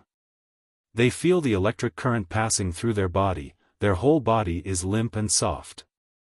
Of course, this is only suitable for deceiving those who do not know the truth. If one is familiar with Li Yun, they will probably feel disillusionment. What happened to the aloof Prince Charming? Who is this silly and sweet person in front of him? One must know that the girls in the government office originally had a crush on him, but now they only see him as a cute little brother. Li Yun was praised and blushed silently. Master Wenzheng's words are too complimentary. Yun is not that good. Jiang Pengji held the roasted meat dipped in chili sauce in her mouth and sucked it. She ridiculed, Wenzheng's words are not wrong. But if Han Mei really wants to get a wife next year and become a father by the end of the year, it is best to speak less. If others stare at you, stare back. If others speak 10 sentences, reply with 1 word. Your gaze must be cold and your expression must be serious. Without speaking and with a cold face, he can arouse the hearts of young ladies with just his face and aura. Once he speaks, his intelligence will be exposed.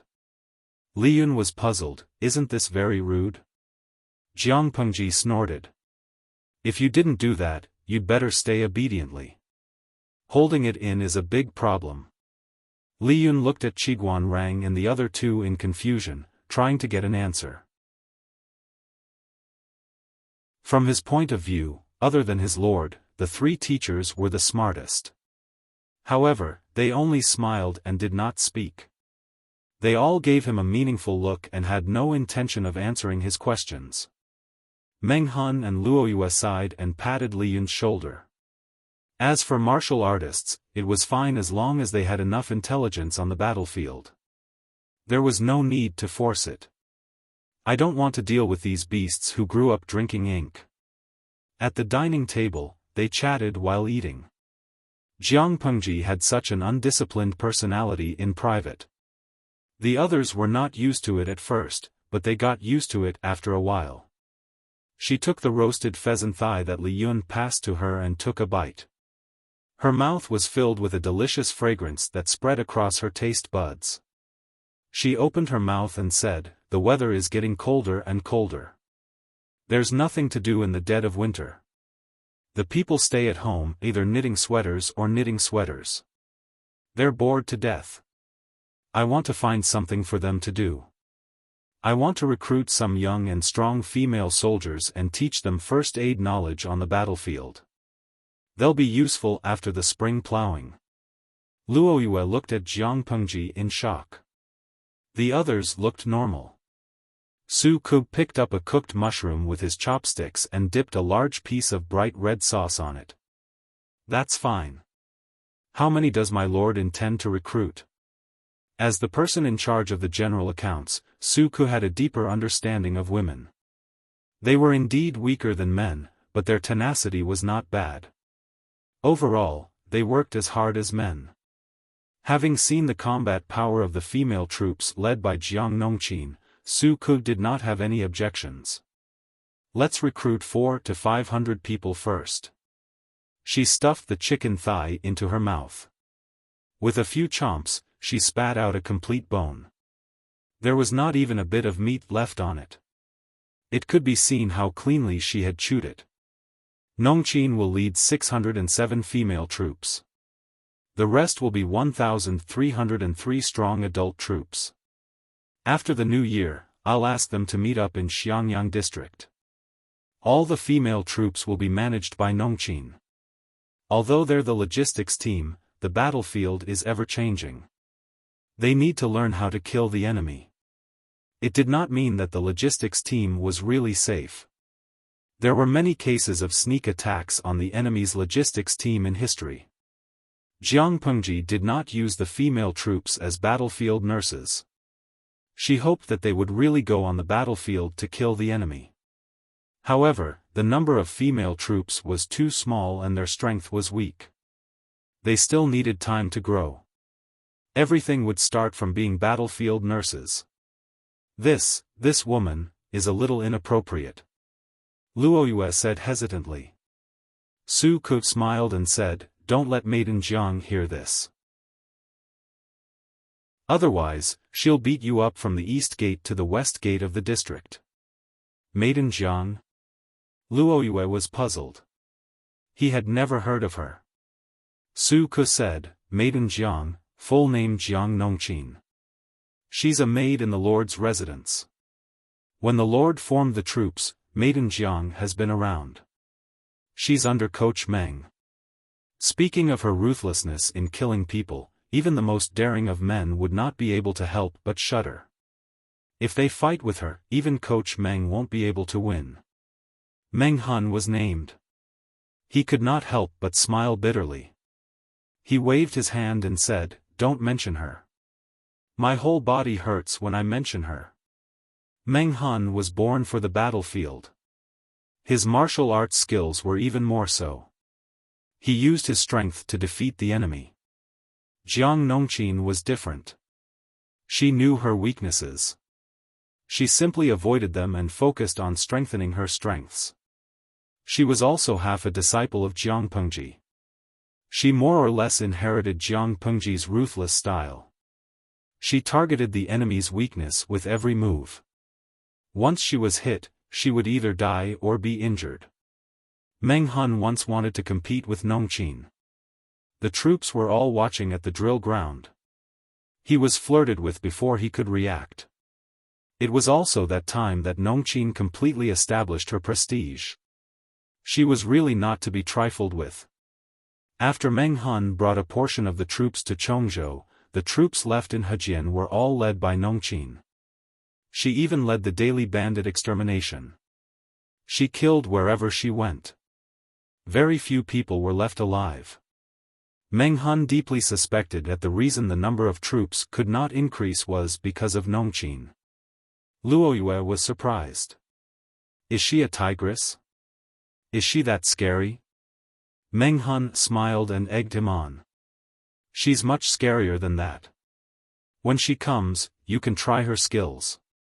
Luoyue usually competed with Meng Han when he had nothing to do. He naturally knew Meng Han's ability. Even Meng Han acknowledged Maiden Jiang. It could be seen that she was not an ordinary woman. Chapter 457. The first snowfall of early winter lasted for 3 days and 3 nights. Xiangyang district was doing pretty well. Until now, there had been no tragic incidents of people freezing to death in their homes or collapsing houses due to the snow. Wearing a thick sweater and a pair of woolen trousers, he wrapped himself in 2 more layers of thick clothes. After walking for a while, his body slowly warmed up. Which of them did not work since they were young? Their bodies were strong and their ability to withstand the cold was strong. Now that they had the sweaters and trousers to ward off the cold, this winter was simply too blissful. However, even though Jiang Pengji had worked so hard, some inharmonious things still happened from time to time. Sigh. This is the 4th child this month. The patrolling soldiers heard a baby crying in the alley. They went forward to check and found a tattered swaddling cloth lying in the snow. It's a girl. These shameless old things. The soldier slightly lifted the swaddling cloth to take a look. It was indeed a girl. He felt some pity in his heart. He opened the collar and stuffed the child inside to keep her warm. The child had been crying in the snow for a long time out of survival instinct. Her little face had already turned blue. The soldier looked around and found that the door of a courtyard was slightly open. A pair of turbid eyes were focused on this corner. Old bastard! The soldier spat in that direction and raised his hand to grip his gun tightly. The door immediately closed. The district magistrate now does not allow relatives to murder babies. He does not even allow pregnant women to have a miscarriage. This is equivalent to murder. Those people came up with this idea. They just throw the child out and let the child freeze or starve to death. Another patrolling soldier raised his hand and poked him, saying, "Send the child to the nursery. It's quite cold outside." If they really did not want to have a child, it was better to send the child to the nursery. They really did not understand why these old people were committing such crimes. After experiencing the tragic earthquake, these soldiers had a different understanding of life. They were not used to such acts of cruelty to the innocent. The district magistrate was benevolent. As long as each family was not lazy, they would be able to provide for their family. However, no matter how good the policy was, it could not stop some people who liked to lie on the ground and wait for a pie to fall from the sky. Not to mention other things, just the purchase of sweaters and trousers this winter. If the family worked diligently, they could earn 200 coins in 2 to 3 days. They would be allocated land the following spring. Their lives would only get better and better. How could they not be able to provide for a small baby? How much could such a small child eat? Some people didn't have a good life, but they didn't reflect on how lazy they were. They could only blame their family for having too many mouths to feed. The soldier looked coldly at the door, spat in disgust, and continued his patrol. That evening, Jiang Pengji received the news. Her joyful expression immediately turned gloomy. A bunch of hopeless trash. Jiang Pengji sneered. Her eyes were filled with uncontrollable disgust and contempt. I've checked. Which family are they from? Whoever lost their child would be arrested and thrown directly into the county headquarters prison to reflect on themselves. Do they really think that just because the children froze and starved to death in the ice and snow, they can't be considered to have killed them? Qiguan Rang and Feng Jin both had daughters, so they abhorred such a phenomenon. My lord, this is only treating the symptoms but not the root cause. Even though it was winter, Qiguan Rang did not let go of his feather fan. He muttered, even though there are new laws, if they don't want to raise those children, there are other ways. This is what it means when there are policies from above, there are countermeasures from below. When the time comes, there will only be more children who will suffer. It was still all right now. At least only a few children were lost. The scene that Qiguan Rang saw when he was young was considered tragic. Li Yun pinched his chin and suggested, why don't we let the families send the children they can't afford to raise directly to the nursery? Meng Han hurriedly objected. He shook his head and said, this method won't work. What if those who are gluttonous and lazy and don't care about raising children keep giving birth? Let my lord be the spendthrift. Will the district headquarters really raise them? There are many such ignorant people. 100 grains of rice feed 100 people. Some people are simple and kind, but some are sharp and vicious. Jiang Pengji sat on the seat of honor and said coldly, this method is fine. Li Yun's eyes brightened. His suggestion was accepted? Jiang Pengji added, but the parents of the children sent to the nursery must sign a contract to cut off their blood ties. From today onwards, the two of them will not be able to see each other. No matter what happens to them in the future, they are not allowed to interfere with each other. If they are caught meeting in private, they will be punished. When the children grow up, they can speak however they want. There's no need to talk about blood ties. These people, do they really think that by venting their lust and giving birth to children, they are qualified to be parents? If the district headquarters finds out that someone deliberately mistreats children, once it's proven, they will be severely punished. Her words were harsh. She had long set the law that the elders and relatives could not arbitrarily take the lives of young children, but there were still people who knowingly broke the law. If there was no explanation, where would her authority as the district magistrate be? Jiang Pengji was silent for a while and said, "I will let these children become useful people. They will not be ants in this chaotic world." The nursery not only had newborns, but there were also children of all ages who had been sold and abandoned. Most of them were girls. Jiang Pengji had seen them before. Each of them were like injured little beasts. They could only silently lick their wounds, their eyes filled with confusion. The flourishing Xiangyang district was still like that. What would the other places be like? She could not protect these people for a lifetime, but she could teach them how to protect themselves and become stronger. Cough, cough, cough, coughs sounded from the simple wooden house. The strong smell of medicine slowly drifted out. "Master Zixiao, the medicine is ready." A skinny youth held a bowl of black medicine and said in a low voice. A hoarse reply came from inside the house. Upon entering, the sight was dim. A sickly youth was lying on the bed. It was Wei Ci who had walked for more than half a year but still could not reach the border of Xiangyang district. To be honest, his luck was really bad. It was to the extent that even drinking water could not fill the gaps between his teeth. "Master Zixiao's face is pale, or do you feel cold?" The youth asked, "Do you want to bring a mattress over?" "No need." Wei Ci endured the nausea and finished the bowl of medicine. He frowned and said weakly, "It's just an old problem of having a cold body. It's very cold this winter. It's normal for the illness to break out. It's all right. I'll get better after a while. How are the arrangements outside? Are there any other problems?"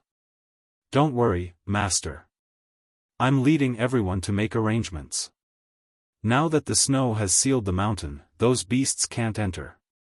The youth saw the weariness between Wei Ci's brows and subconsciously lowered his voice. He quietly packed up the medicine bowl and left. He closed the door to prevent the cold wind from entering. Zhang Ping had a weed in his mouth and asked the youth, "How is Zixiao's condition?" "His fever has subsided, but his cough doesn't seem to be getting better. His entire body is as cold as an ice cube. It's worrying to see him." The youth sighed. There was only an unreliable barefoot doctor in the village. The medicinal herbs were also harvested by themselves. Who knew how effective the medicine was? "How is Master Shiheng's arm?" Chapter 458. It wasn't wrong to call Wei Ci a sickly beauty. "You're asking for it, aren't you?" Zhang Ping pushed open the door. The room was dark, and the air was filled with the pungent smell of medicine. There was a faint smell of decay. He sat down beside Wei Ci's bed with a helpless expression. Seeing his friend fall sick every other day, he felt sorry for him but was helpless.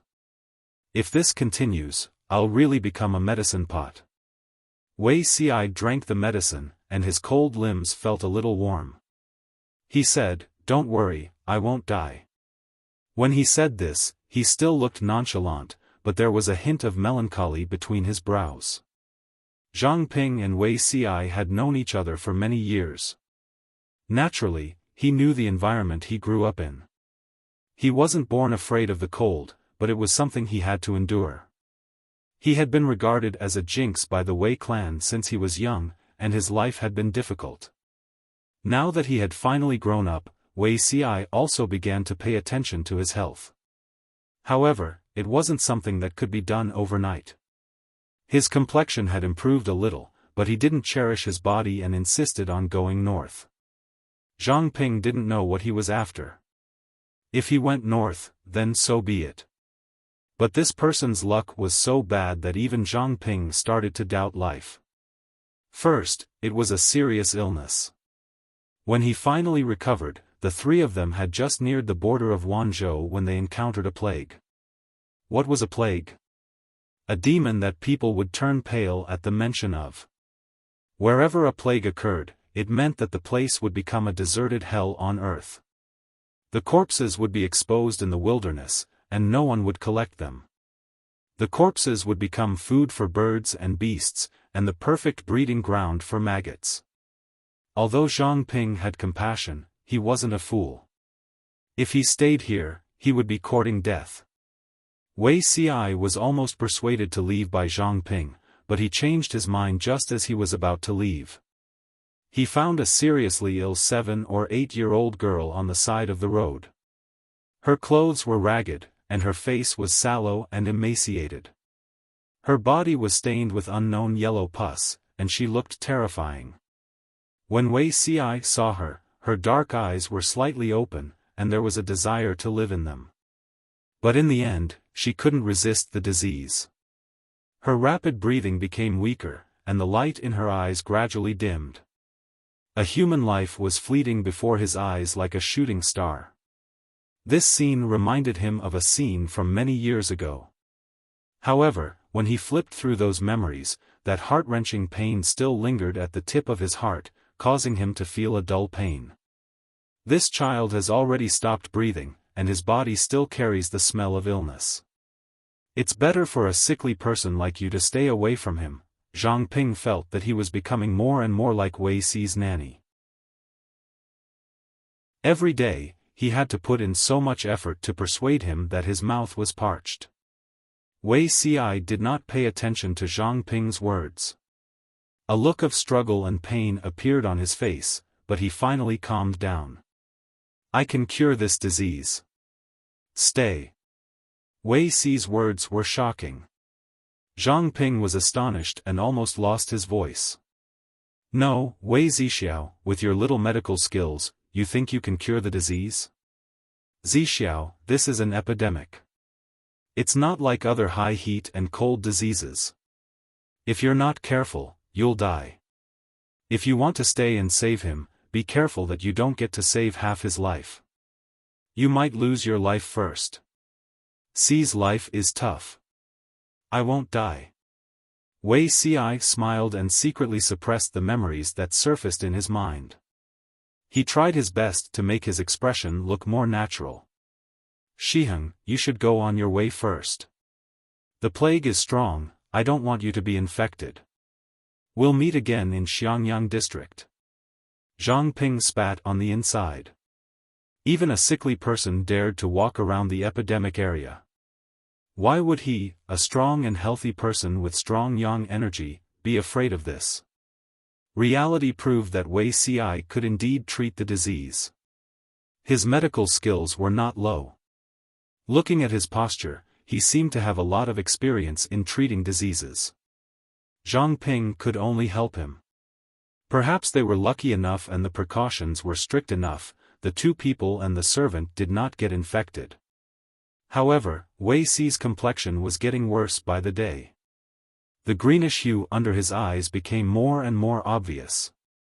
He looked more like a sick person than a sick person, as if he could be blown away by a gust of wind.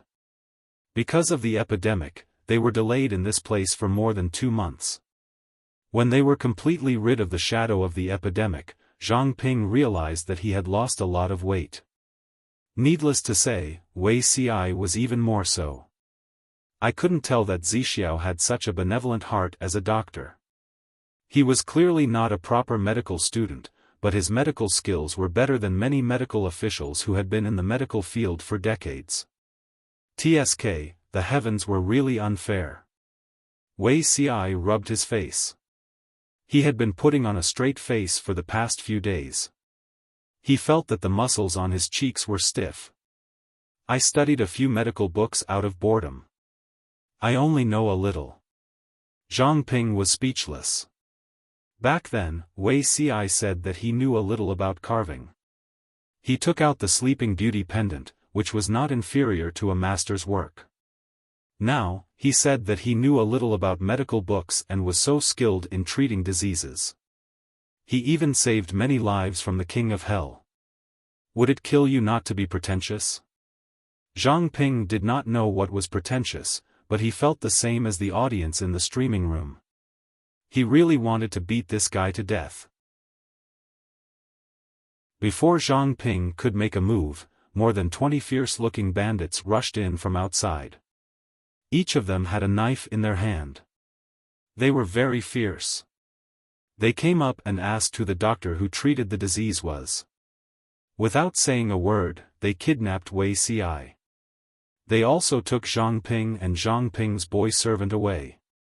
The bandits did not capture them for anything else but for Wei Xi to treat their leader. Wei Xi did not want to cooperate at first, but when he saw who the leader of the bandits was, he agreed. Although they were bandits, these people did not have the time to do anything bad. They had no choice but to become bandits. How do you know that they had no choice? Zhang Ping was puzzled. He did not say anything. Wei Xi said coldly, "It should be the Tsing-Yi army's doing." The Tsing-Yi army recruited prostitutes everywhere and sent people to remote places to kidnap women and young girls. These bandits were also dissatisfied with this, so they raised their knives and rebelled. Since they have not committed any crimes, what's wrong with me saving his life? Zhang Ping was speechless, recruiting prostitutes in the camp, kidnapping women and bringing them to the army to be prostitutes. This, Wei Xi sneered, is this rare? Since ancient times, there have been no women in the army. This does not mean that there are no women in the army camp. It's just that those women do odd jobs in the day and serve the men at night to satisfy their lust. The Tsing-Yi army only revealed their bestial nature. Many military camps in Dongqing were secretly like this, including the former residence of the Count of Zhenbei and the Meng family of Zhangzhou. This kind of thing had long been tacitly acknowledged by many people, including the famous General Meng Jing, who was famous throughout the ages. Many people feel that they fight for their family and country, so it's natural for women to help meet their needs. Little do they know that most of these women are women from good families or rural women.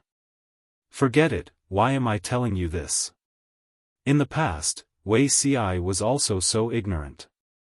He had seen a lot and experienced a lot. Naturally, he understood a lot. But, it's not only sinful women who become prostitutes in the camp. How can there be so many sinful women in the world? Wei Xi sneered coldly, his gentle eyes were frozen with frost. Chapter 459. In the end, Wei Xi still managed to cure the bandit chief. Zhang Ping did not know what his companion had said to the bandit chief, but the two of them, a servant, had leaped from being prisoners to being honored guests of the bandits. The bandits were very polite to them, and this sudden change had shocked Zhang Ping. When he asked Wei Xi, he only smiled without saying a word. Keep hiding it. One day, I'll make you spit it out on your own. Zhang Ping was annoyed. He was already very curious, but his companion was still keeping him in suspense. It was really annoying. After a while, these bandits actually succeeded in ambushing a small group of Tsing-Yi army. There were only 83 bandits in total, but they managed to save many innocent women from the hands of Tsing-Yi army, who were 5 times their number. Not only that, these bandits were very particular about tactics. Every time, they would harass them once and then leave, appearing and disappearing unpredictably. This was obviously not the quality of a gang of bandits born in the wild. After a long while, Zhang Ping finally reacted. Wei Xi was actually teaching these bandits how to maximize the advantage of the mountains. Wait, Zixiao, what are you doing? Zhang Ping poked Wei Xi. He could not understand his companion's thoughts. Wei Xi sneered and said calmly, it's already a chaotic world now. The north of Dongqing has become the battlefield of Tsing-Yi army and Red Lotus group. The imperial court and Prince Changshu are in a stalemate in the south. It's obviously impossible for the 3 of us to travel north safely. Who knows if we'll be kidnapped by Red Lotus group or Tsing-Yi army on the way. To be honest, even if he was a man, it was very unsafe for him to travel with such a face. Wei Xi was not a narcissistic person, but he knew how much trouble this face would attract. Zhang Ping asked, so? Wei Si's gaze fell outside. His gaze was meaningful, his dark and bright eyes narrowed slightly. I pointed them out the right path and they gave us a lift. These bandits originally planned to join the other side, but they were indignant. Before they left, they wanted to take revenge for their family members who died in vain. Coincidentally, CI could lend him a helping hand. That bandit leader is a loyal man. He promised me that if we succeed in our revenge, he'll be willing to escort us to Xiangyang district. Zhang Ping almost laughed. You actually believe the words of a bandit? Wei Ci tapped his fingers on the short table and said in a low voice, I don't dare to trust others, but this person can be trusted. In fact, Wei Ci did not expect to meet Dian Yen in this place. Who was Dian Yen? At this point in time, he would at most be described as a boorish man in the mountains. However, Wei Ci remembered that this person would be one of the 10 founding generals of the Jiang dynasty. He would be an upright man who had followed Lu Shi from the very beginning. He would accompany her from a female bandit leader to a feudal lord and finally become the ruler of the world. She had a bad reputation, but Dian Yen was one of the few who did not waver in his loyalty. In his previous life, Wei Ci had only hoped to use his talents to assist a wise ruler, to help a wise ruler to pacify the world as soon as possible and return peace to the world. To put it bluntly, he, Wei Ci, had never been loyal to anyone. He was loyal to the people of the world, not just one person. After his old master was defeated and died, he did not die for his master, nor did he live in seclusion. He followed his heart and surrendered to Jiangpengji. With the situation of the world at that time, the only way for him to realize his ambitions was to seek refuge with a new master. As he was a newly surrendered strategist, he did not deliberately display himself in the beginning to avoid provoking hatred and offending people. He usually followed the principle of listening more, watching more, doing more and talking less. His presence was low and he was almost invisible. He maintained a shallow relationship with most of the people. The only person he had a little interaction with seemed to be Dian Yen. There was a period of time in the imperial court where cliques were formed for personal gain. Dian Yen had always been a lone ranger and was only loyal to the emperor. This upright man had a rough and fierce appearance. He had a full beard on his face. In fact, his character was slightly introverted and shy, but his heart was clear. When most of the people looked down on Wei Ci, only Dian Yen maintained his normal attitude. Now, Lu Shi was no longer a bandit. She was the legitimate son of an aristocratic family of the Lu family. Naturally, the two of them had no chance to get to know each other through fighting. Thinking of Dian Yan's heavy injuries and the maggots crawling on his wounds, Wei Ci could not help but break out in a cold sweat. If he had come too late, perhaps the future brave General Dian Yen would no longer exist. Wei Ci did not purposely change anything. He only wanted to be a matchmaker. In the previous life, the emperor subdued Dian Yen and made him follow her with all his might. If the fate of the monarch and the minister still existed, Dian Yen should belong to her. If they were not fated, she would not force it. In short, he did not care so much. He had to kidnap him to Xiangyang district first.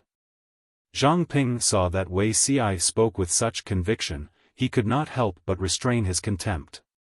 Most of the youths who followed Dian Yen to become bandits were of the same age in the same village or neighboring villages. He had been their big brother since they were young, so his words carried a lot of weight.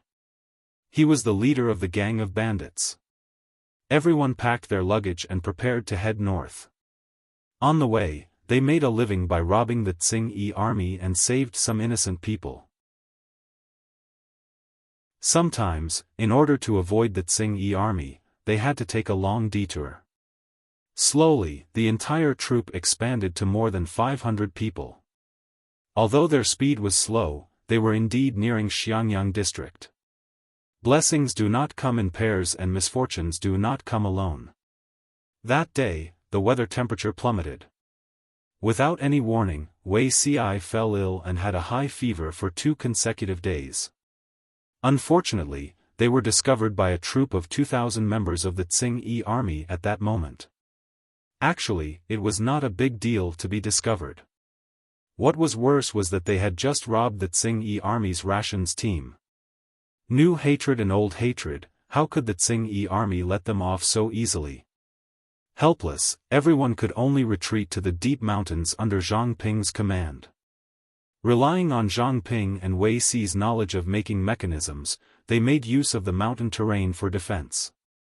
In addition, the snow sealed the mountain, so the Tsing-Yi army did not dare to go deep. Everyone was considered safe for the time being. Fortunately, there was an unreliable doctor among them who knew how to prescribe a prescription to reduce fever. Otherwise, even if Wei Ci did not die from the fever, he would have become a fool. With great difficulty, his fever subsided, but his cough came back again. "I've known you for so many years, but I never knew your body was so weak." Zhang Ping sighed. Wei Ci smiled bitterly, "I don't know either." His body looked weak, but in reality, it was not that bad. He had not fallen ill in his previous life. He did not know what happened to him in this life, but he seemed to be exceptionally unlucky. Not to mention in this half a year, he suffered from one serious illness after another. "Sigh, maybe it's God's will." Wei Ci sighed.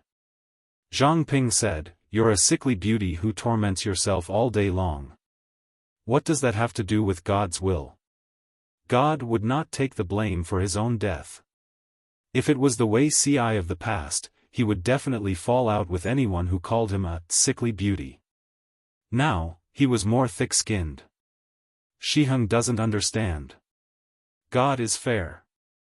If you gain something extra, you might lose something else. What kind of opportunity was it to commit suicide and return to the prime of one's life? If he lost his health because of this, he would not feel that it was a loss." Zhang Ping glanced sideways at the nagging Wei Ci and said unhappily, "You just take good care of yourself and try to regain some weight. Anyway, before the snow melts, we can't go down the mountain." Chapter 460. If not for his best friend taking care of him, Wei Ci felt that he would have died long ago. Do the people have enough food? We robbed 6 carriages of Tsing-Yi army. If we eat sparingly, it won't be a problem to get through the winter. What about clothes to keep out the cold?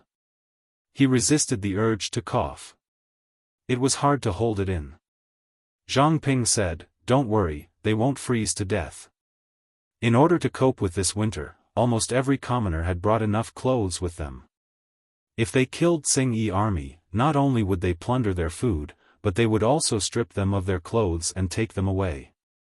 The clothes were not clean, but they could be wrapped around the body to keep warm. Wei Ci was slightly relieved and suddenly thought of something. He said, "If there's nothing important, tell them not to stay in the snow for too long, in case they get eye diseases." Zhang Ping nodded in agreement. This year's winter was probably the most wretched that Wei Ci had ever experienced in his memory. There was a lack of medicinal herbs in the mountains. Wei Ci's cough did not improve. In addition to his fear of the cold, his complexion was greener than usual. When his illness was serious, even the rise and fall of his chest could not be noticed. His appearance made many people worried. Jian Yan secretly looked for Zhang Ping. "Mr. Shiheng, why don't I carry Mr. Zixiao down the mountain to see a doctor?" Zhang Ping looked calm on the surface, but he was worried about Wei Ci's illness. There was no medicine that could cure the illness. If it dragged on, a minor illness could become a life-threatening illness. Jian Yan said, "I heard from a few people that it's only a day's journey from here to Xiangyang district." "I can walk fast," Zhang Ping said worriedly. "We don't know if the Tsing-Yi army has retreated.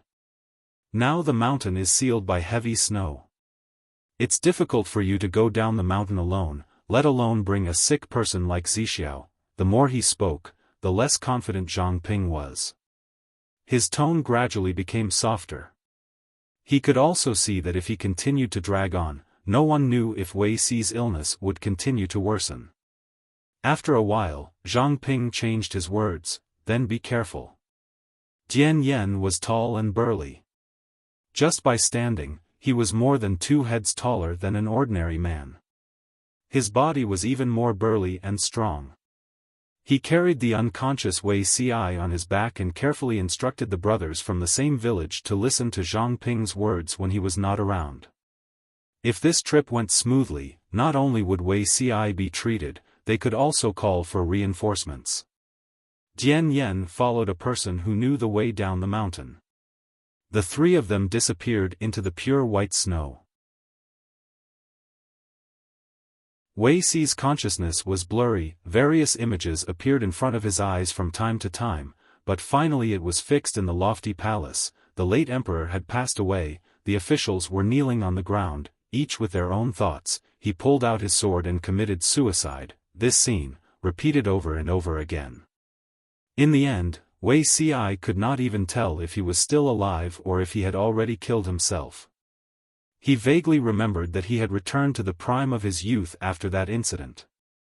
Everything had to start all over again. Which one was the real one? He was already dead, but he was still alive. Jian Yan was wrapped in heavy clothes. The 3 of them walked down the mountain with difficulty. They had to pay attention to the path under their feet at all times.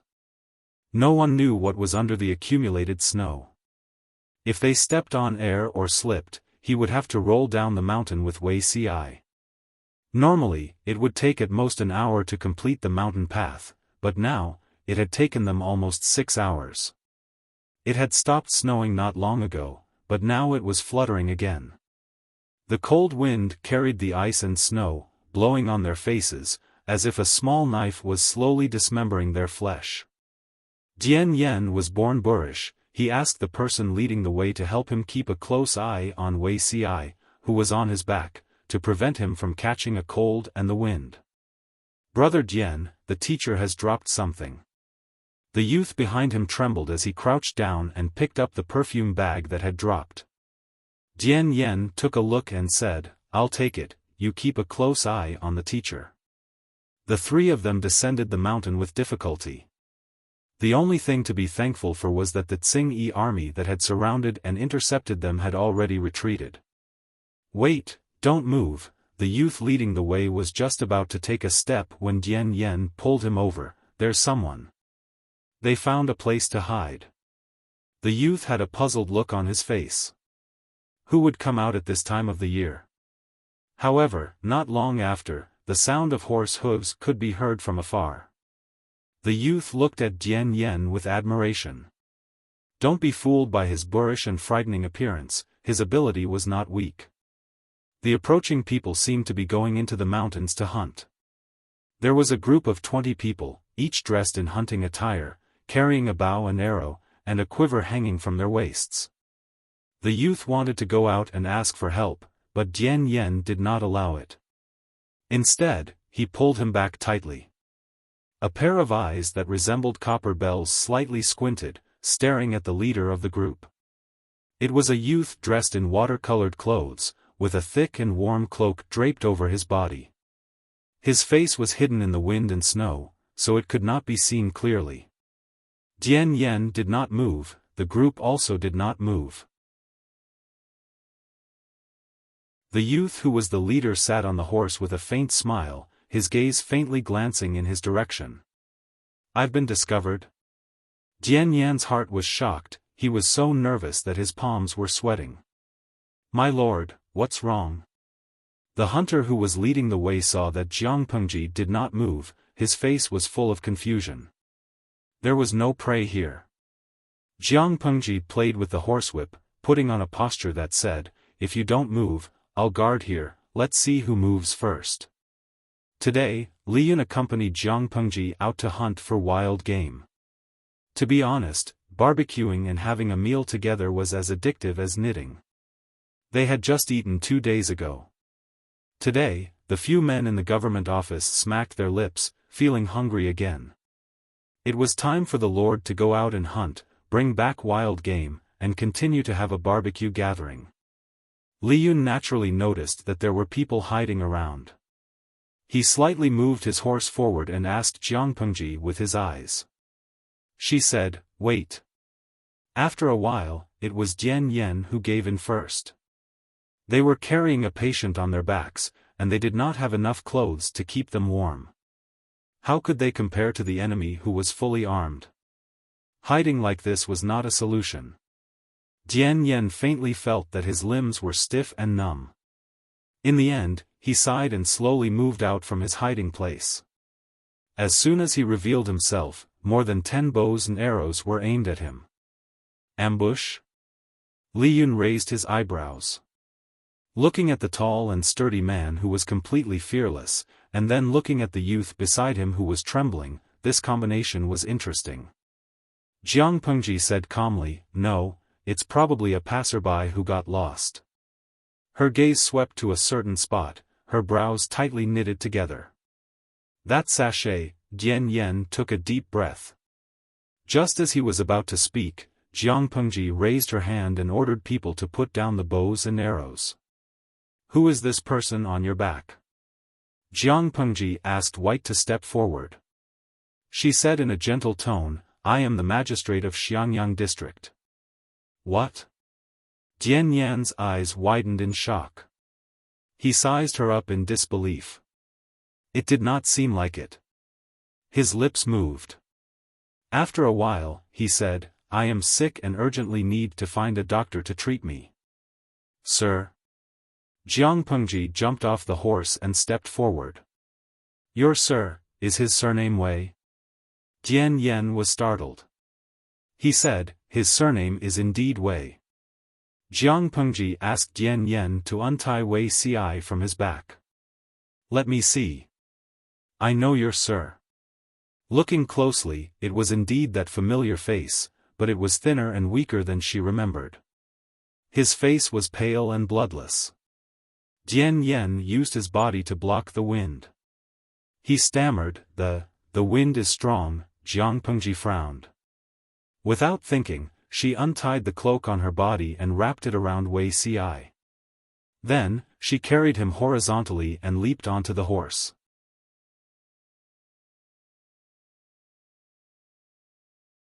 Chapter 461. So thin?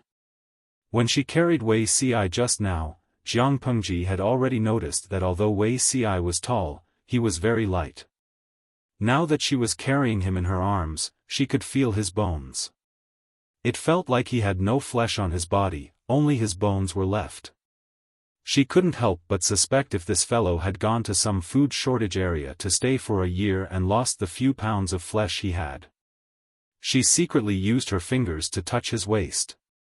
Her first impression was that he was thin, too thin. Jiang Pengji wrapped Wei Ci up tightly and hugged him in her arms as she ordered White to run at full speed. The oncoming cold wind blew on her face, it was painful, but Jiang Pengji didn't feel anything. Instead, Wei Ci unconsciously shivered and hid in her arms. She sighed softly, one hand holding the reins, the other passing under his armpit to press on the back of his head, trying to block the biting cold wind. On the other side, Jian Yen watched helplessly as Jiang Pengji carried his master away. Her entire set of movements were as smooth as flowing water, completed in one breath. Jian Yen couldn't stop her in time, he didn't even have time to react before White had already galloped away.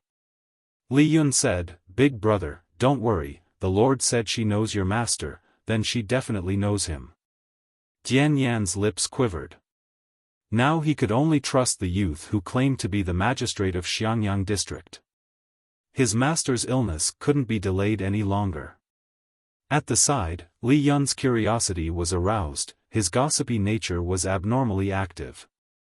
"Big brother, where is your master from?" Li Yun had been watching the whole process, he also saw Wei Ci's appearance. Although the patient was very sick and thin, it didn't make him ugly or scary. Instead, it added a sense of fragility that made one feel pity for him. Li Yun had never seen a man who was so handsome even when he was sick. Dian Yen replayed the scene in his mind. Although Jiang Pengji's movements were fast, they weren't rough. Just based on this detail, he felt slightly at ease. Hearing Li Yun's question, Dian Yen was silent. He had an expression that said, "I don't want to talk to strangers, shut up." Li Yun was rebuffed, so he changed his question. He carefully noticed that the three of them came down from the mountains. "Hey, what happened to you and your master? Why are you in such a sorry state? I think you and your master are really weird. You're tall and sturdy, you're full of meat, but your master is so skinny. Can illness really make a person so thin? Hey, say something." The first snowfall lasted for 3 days and 3 nights, the snow had already covered the mountain. Could it be that these people ran up the mountain to seek refuge, but unfortunately ran into the heavy snow and had no choice but to bite the bullet and go down the mountain for treatment? Dian Yen didn't want to bother with Li Yun, because the handsome youth in front of him was too noisy. However, when he thought of the 500 or so commoners still trapped on the mountain, he hesitated, his rough face revealing a bit of desire. There are still more than 500 people trapped on the mountain. We were chased by the Tsing-Yi army and had no choice but to escape to the mountain to seek refuge. Li Yun. Yun said, "Li is. Ci. Yun. Li. Yun was. Yun. Yun said. When Dian Yen heard this, he could only do so. He cupped his fists and thanked Li Yun. "Hey, what's there to thank?" Li Yun scratched his head and said shyly, "It's part of my duty." As long as it was within the borders of Xiangyang district, the affairs of the people were the affairs of the district headquarters. Li Yun was just short of patting his chest to guarantee it. On the other side, Jiang Pengji galloped on her horse. She rushed to Xiangyang district as fast as she could. Wei Ci was still in a nightmare. Fragmented memories filled his brain, blurring his sense of life and death. After an unknown amount of time, his cold and stiff body started to warm up. The jolt turned from illusory to solid. Was this a dream or something else? Wei Ci frowned in discomfort. He coughed twice strenuously. He thought he coughed loudly, but to Jiang Pengji, it sounded like a kitten's meow. If not for her good hearing, she might not have realized he was awake. After a long while, Wei Ci managed to regain consciousness. Only then did he realize that he could not move his entire body. "You're awake?" A cold and familiar voice came from above his head. Wei Ci's expression changed. He could not tell if it was a dream or reality. "If you're awake, say something first. There's still some time before we reach the district. If you fall asleep now, I can't guarantee you'll wake up again." Jiang Pengji lowered her body slightly to reduce the resistance of the wind. "I realize that every time I see you, you're either sick or walking on the path of illness. Have you been so frail and sickly since you were young?" Wei Ci's consciousness returned completely. He realized his current situation. He was so scared that his body tightened. He did not dare to move. Of course, based on his current situation, he could not move even if he wanted to. Jiang Pengji wanted to speak, but Wei Ci's fans in the streaming room were not having it. "Simia Miawo, streamer, my Simia Miawo is already so sick. Don't bully him. Jin Tian Wugang Yu, that's right, that's right. But a beauty is a beauty. Even if she's skinny, she's still beautiful. Debt finally reduces, beauty is in her bones, not her skin. She's not like those internet celebrities nowadays. Her big eyes need surgery, her nose bridge needs filling, her chin needs a file, and her skin needs injections. With such a face, after the hyaluronic acid dissolves, even her biological mother would not be able to recognize her." Evening date, your topic is off. Didn't we ask the streamer not to bully Simia Maiwo? Jiang Pengji did not have the mood to bully Wei Ci even without the audience's reminder. She had a sullen face, but Wei Ci could not speak of his suffering. He was so scared that he did not even dare to sleep. Jiang Pengji was taller than the average girl by a head, but she was no worse than a boy. Wei Ci curled up into a ball.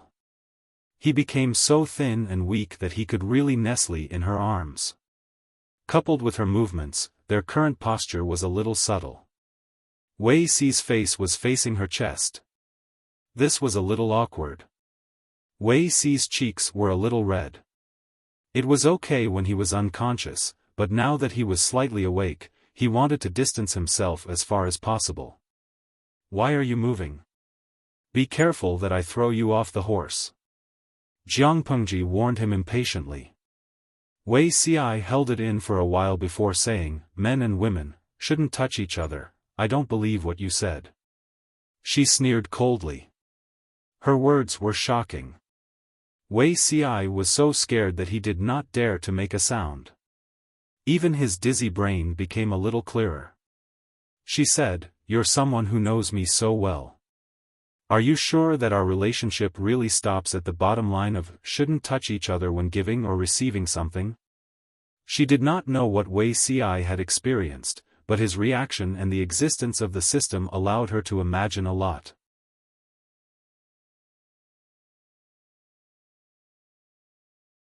Chapter 462. Both of them did not speak. There was only the sound of the wind and the horses' hooves on the ground. The city gate was wide open and there were no pedestrians on the streets. She galloped to the entrance of the district headquarters. Lifting him off the horse, Dabai ran to the front of the servant's door and looked at him disdainfully. The servant felt pressured. He grabbed White's reins and brought it to the stable. Jiang Pengji had a smooth journey. She entered her room in the backyard of the district headquarters. She shouted on the way.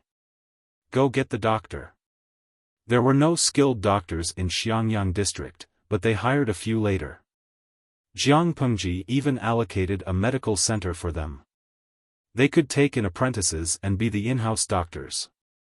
They would take turns to be on duty. The operation was similar to a hospital. The doctors were hired by Jiang Pengji with a high salary. The medical center was also the district headquarters property. The doctors worked for the government and received a high salary. Except for a very few people, they would not visit the people's houses for consultation. If the people were sick, they would come and ask for medicine. This was much more efficient than the doctors visiting the people's houses to treat them.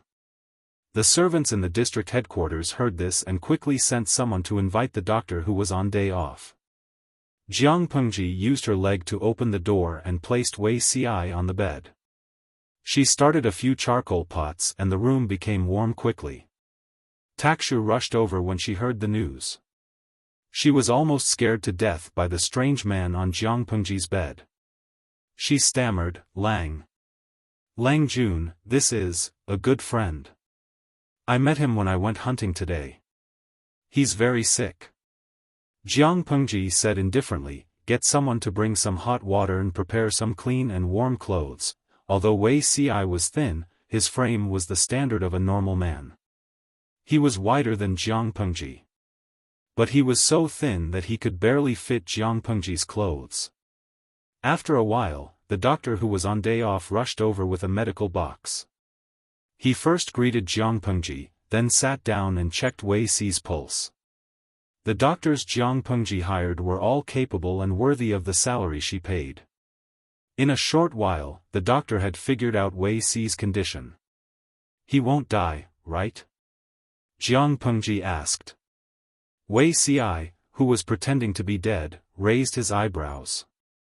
He still did not dare to open his eyes. The doctor's hand that was stroking his beard paused. He laughed and said, I won't. Looking at his pulse, this Langjuan's bones were slightly cold. Previously, he had not recovered from a serious illness and had some lingering symptoms. Later, he had worked hard and was physically and mentally exhausted. He did not have a good rest. Now that he was seriously ill, it was actually a good thing. The hidden illness had been drawn out. Therefore, although Langjuan's illness seems to be dangerous, if you take good care of yourself, you will be better off than before. Jiang Pengji asked, how? The doctor wrote out a prescription and listed all the herbs in detail. He also warned her about the areas that she needed to pay attention to. As the saying goes, food is better than medicine. When Langjuan's body recovers, you can adjust your body with a medicated diet. Every medicine had its side effects. Wei Ci could not afford to go through too much trouble.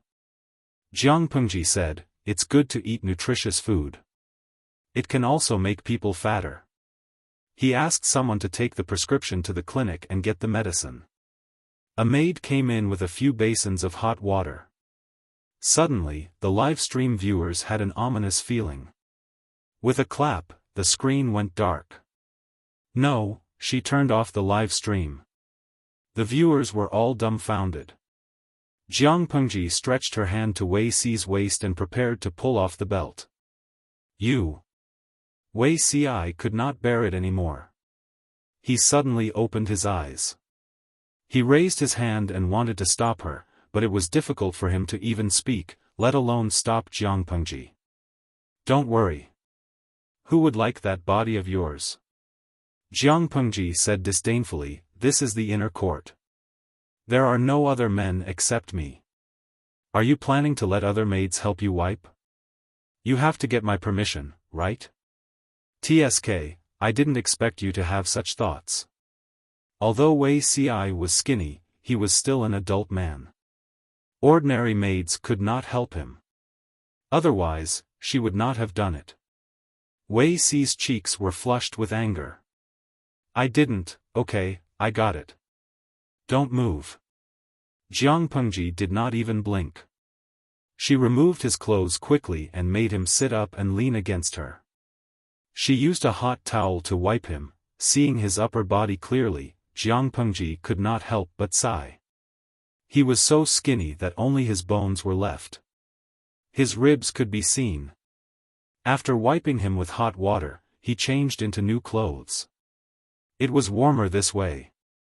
If he lay directly on the bed, he would not know when he would warm up. Jiang Pengji's mouth was vicious. She said, fortunately, you can still speak. Otherwise, would have thought you were a corpse. The temperature of his skin was very low. Although it was not as cold as a corpse, it was enough to make one shiver.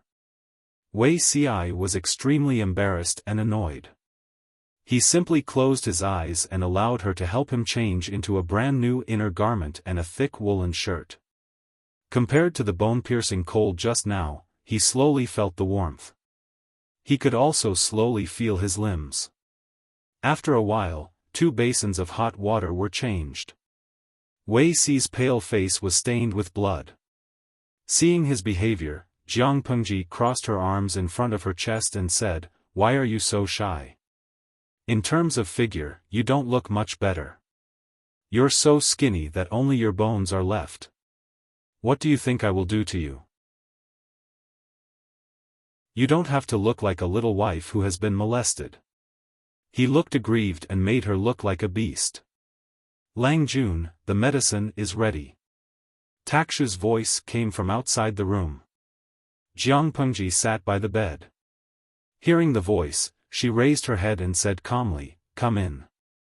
Looking at it, she unfolded a set of mattresses that was folded on the side of the bed and covered Wei Ci with another layer. With 2 layers of thick quilts covering him, Wei Ci almost could not breathe. Don't sit up. Just turn your body slightly and drink the medicine. Otherwise, it will be cold one moment and hot the next to prevent your condition from worsening. Takshu entered the room and found that Jiang Pengji still had an indifferent expression, while the unfamiliar Lang Jun was embarrassed and angry. Wei Ci sniffed the smell of the medicine and knew that it was a good medicine for his condition. He closed his eyes and swallowed it, no matter how bitter it was. Slowly drinking the medicine, Wuxia raised his head and found that she was sitting by the bed with her head lowered. Beside her hand was a pile of official documents. She did not pay attention to Wuxia from evening to night, which made him secretly feel relieved and less awkward. When the lights were turned on, Takshu came over and asked if he wanted a new mattress. Jiang Pengji said, "No need." Wuxia had slept in the afternoon. His brain was still a little heavy and his thinking was slow. When he came to his senses, he almost broke out in a cold sweat. "You," Jiang Pengji slightly squinted her eyes and asked him with a smile, "aren't you my strategist?" Wuxia replied, "That's exactly what I mean. In order to show respect, don't we all have the habit of sleeping with our feet touching each other's to show respect?" Jiang Pengji smiled and whispered in his ear. Wuxia's body stiffened. She never knew that the bed could be so cold. "You've been lying there for the whole afternoon. Why are you still so cold?" Wuxia held back his emotions and asked her, "What exactly do you want to do?" "I originally wanted to sleep in the bed." "Who knew that you're still so cold after lying there for the whole afternoon?" Jiang Pengji looked at Wuxia with a reproachful gaze. The latter was speechless. She said, "Don't be so nervous. Even if you're healthy, what can you do to me? Sleep better. Otherwise, I don't want to wake up and find that I killed someone." Wuxia was silent for a long time and said, "Gossip is a fearful thing."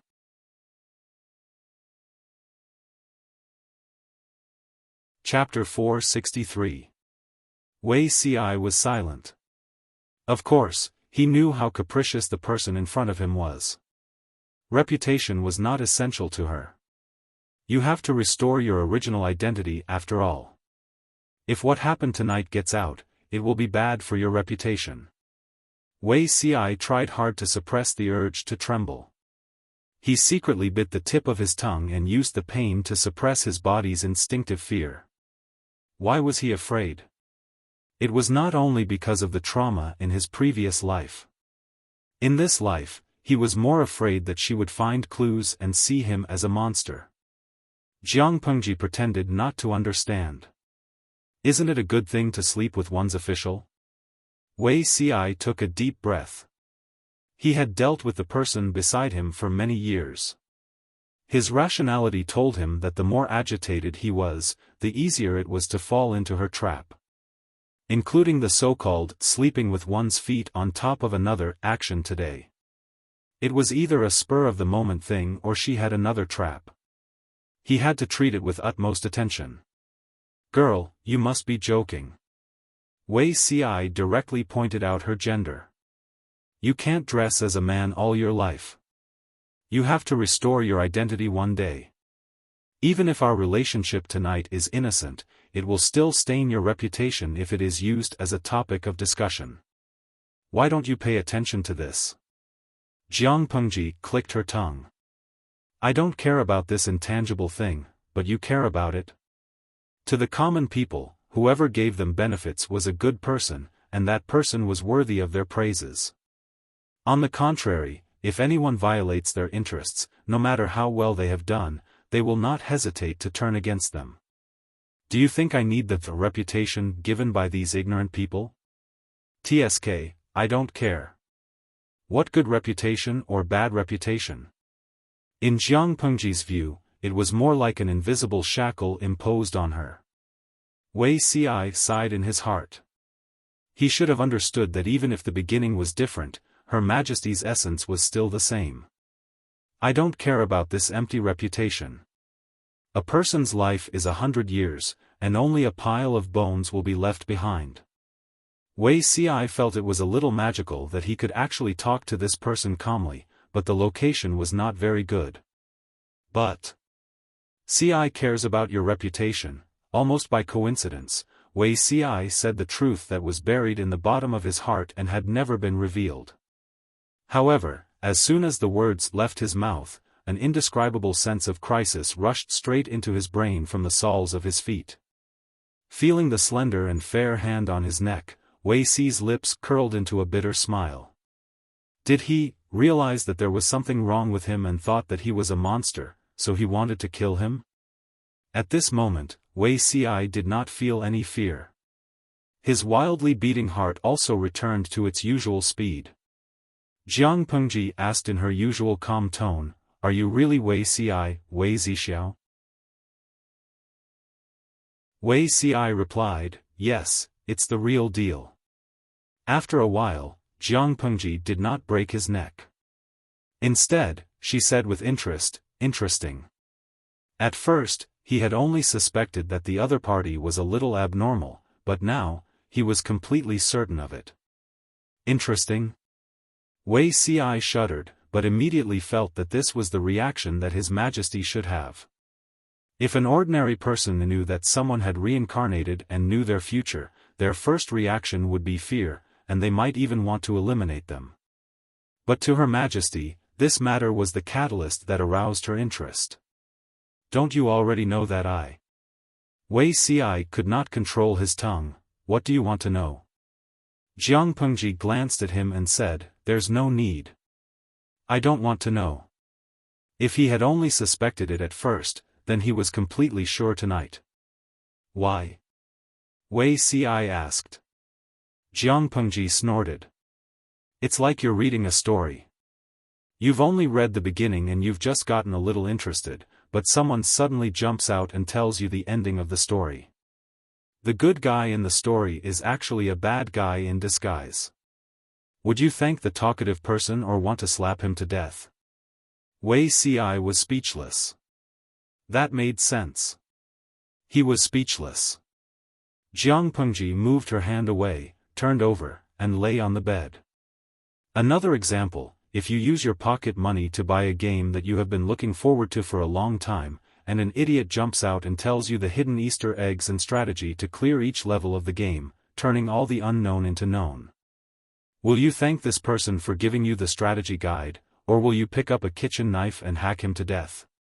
No matter what others choose, I will definitely choose the latter. Don't you think? Ci is a monster? Wei Ci could understand the former metaphor, but he did not understand the latter. But the core of the two metaphors was the same. Jiang Pengji wanted to laugh, but she did not. Even if he is a monster, he is an interesting monster. Wei Ci was startled, and his cheeks were stained with some heat. After calming down, there was some sadness in the bottom of his eyes, and a thought arose in his heart, as expected. No matter how interesting it was just a pet, not love. It was not even close to liking it. Jiang Pengji said meaningfully, "People are not made of stone. They can change." What was the advantage of being reborn? For smart people, even if they did not reborn, they could still succeed. For stupid people, they could avoid a pit after being reborn, but they would still fall into another pit because of their stupidity. Rebirth was not to be reborn, and it was not to spend money to increase one's IQ. Relying too much on the so-called memories from before rebirth would only cause one to be in deep trouble. She felt that it was impossible for such a perceptive person like Wei Ci not to see through this point. She also hoped that he would not be disturbed by the so-called memories from before rebirth and affect his real life. Compared to Wei Ci's proper sleeping posture, Jiang Pengji's sleeping posture was a little more bold. She yawned and could not help but stretch her feet. The soles of her feet touched Wei Ci's calf. Cold air rushed straight to the soles of her feet. She instantly shivered, and all her sleepiness was gone. She could not help but frown. "Believe me, you are very likable in the summer, but you are too annoying in the winter." Jiang Pengji disliked Wei Ci's low body temperature, and Wei Ci also felt that she was like a small stove. He subconsciously wanted to get closer to her. If he did not use his rationality to restrain himself, his body would have long rebelled. It was late at night, and Wei Ci could not hold on for much longer. In addition, his body was still sick, and he fell asleep in a daze. Then, "Damn, are you going to sleep tonight?" Jiang Pengji wanted to push Wei Ci away. Although she was not afraid of cold or heat, who would like a lump of ice cubes in a warm bed? What happened to the good sleeping posture? Was this how he behaved? In the end, she tolerated it. Her heart softened a little, and she allowed him to come closer unconsciously. Jiang Pengji was bored, so she secretly poked the system. She asked, "The anomaly that I caused when I started streaming was Wuxia, right?" The system wanted to pretend to be dead, but it was in Jiang Pengji's spiritual brain realm. It had to bow its head when it was under someone else's roof. It could only say sullenly, "So what if it's him? If you are worried, then kill him." For a suspicious person, a fellow who knew his future was really dangerous. He could not sleep. Jiang Pengji snorted and said, "Do you think everyone is like you? That's why you were locked up by me, and not me being held hostage by you." System.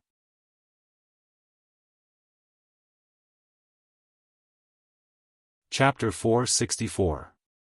Wuxia couldn't remember how long it had been since he had slept so peacefully. Even the nightmares that plagued him had disappeared without a trace. It was a good night's sleep.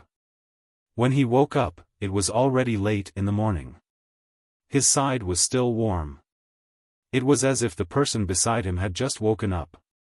He frowned slightly. She just woke up. Others said that she was undisciplined, but in fact, she was more disciplined than anyone else. No matter how late she slept the night before, she would wake up on time the next day to practice. She never slept in. Wuxia reached out and touched it. He found that the source of the heat was 2 hot water sachets wrapped in heavy cloth. Then, where did the real Jiang Pengji go? In the government office, Feng Jin and the other two had already begun to deal with government affairs. Su Ke's expression was a bit sour. His brows were tightly knitted. Jiang Pengji saw it and asked curiously, "Who provoked Xiaoyu? Why do you have such a scary expression so early in the morning?" Su Ke heard the voice and looked up at his lord. His eyes were bloodshot and he looked a little sleepy. Feng Jin smiled and said, "Yesterday, Han Mei came back and said that more than 500 people were trapped in the mountains. He wanted to send troops to rescue them. If they were rescued, Xiaoyu would have to arrange accommodation, warm clothes, and food for them overnight. There are too many trivial matters. Xiaoyu didn't sleep last night and didn't eat this morning. Naturally, his expression doesn't look good. It would be strange if Su Ke's expression was good after working overtime in the winter. Yes, Xiaoyu has worked hard." Jiang Pengji teased him. "Why don't we pick a time and have a barbecue with you?" Qiguan Rang rested his chin on his hand and said coldly, "Now that the snow has sealed the mountains, my lord shouldn't run around. Spend the winter in peace." Jiang Pengji had gone out to hunt yesterday for the barbecue gathering. In the end, she had brought back more than 500 burdens. Poor Su Ke didn't get to eat barbecue and hot pot. Instead, he had to work overtime the whole night. Thinking of that scene, Qiguan Rang couldn't help but feel sorry for Su Ke. It was not easy to be a housekeeper in the county. Jiang Pengji sat down on the main seat. "What do you mean spend the winter in peace? Your lord doesn't hibernate." Qiguan Rang rolled his eyes.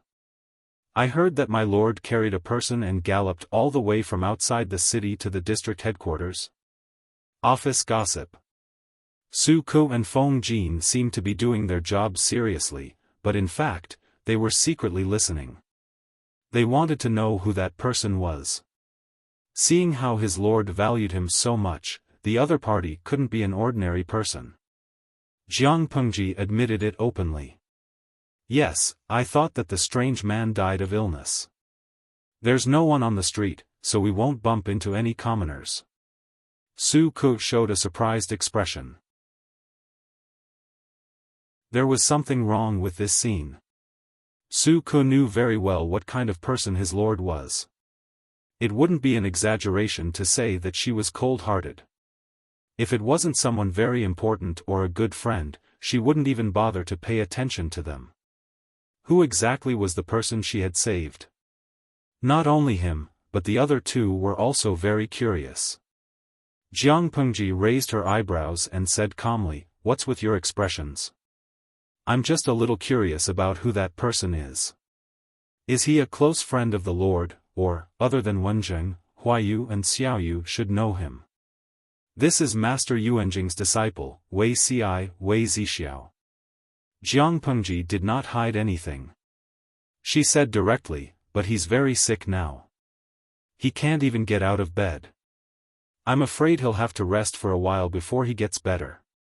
Don't disturb his rest for now. When he recovers, he should come to the government office. By then, there would be another highly capable employee. There would be hope to share the administrative work." When Su Ku heard Wei Ci's name, he suddenly thought of something. His ears turned slightly red. He had a problem with voices.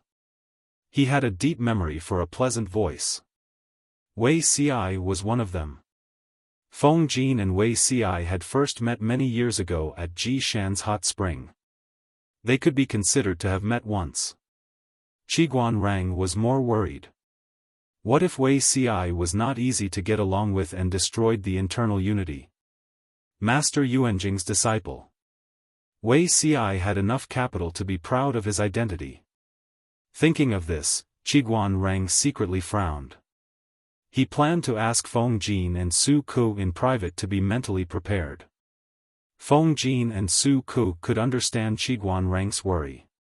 Wei Zixiao's personality is a little cold, but he's a gentleman. He shouldn't be too difficult to get along with.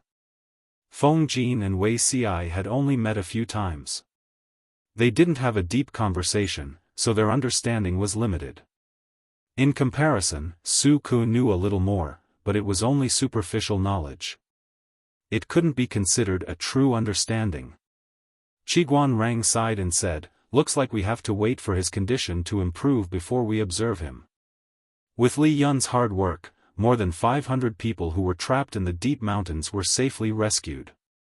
This is Xiangyang district. Are we really not in Shangjing? Once he entered the city, Zhang Ping felt that his eyes were not enough to take in everything. The ground was paved with green bricks. The road surface was flat and both sides of the street were clean.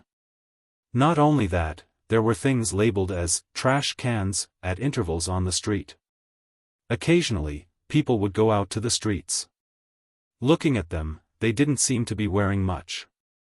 But in the cold wind, they didn't shiver. Didn't they feel cold? Zhang Ping looked left and right. He realized that the houses here were different from ordinary houses. They were orderly, neat and beautiful. Separated by a low wall made of green bricks, he could see that the eaves were laid with neat tiles. There wasn't much snow on the roofs. Occasionally, there were people climbing ladders to sweep the snow off the roofs. From the people's attire and expressions, there was no trace of a disaster. When sweeping the snow, they were still talking and laughing. Compared to these people, they really looked like refugees who escaped from a disaster. The district headquarters sent people over to register the people's temporary household registration.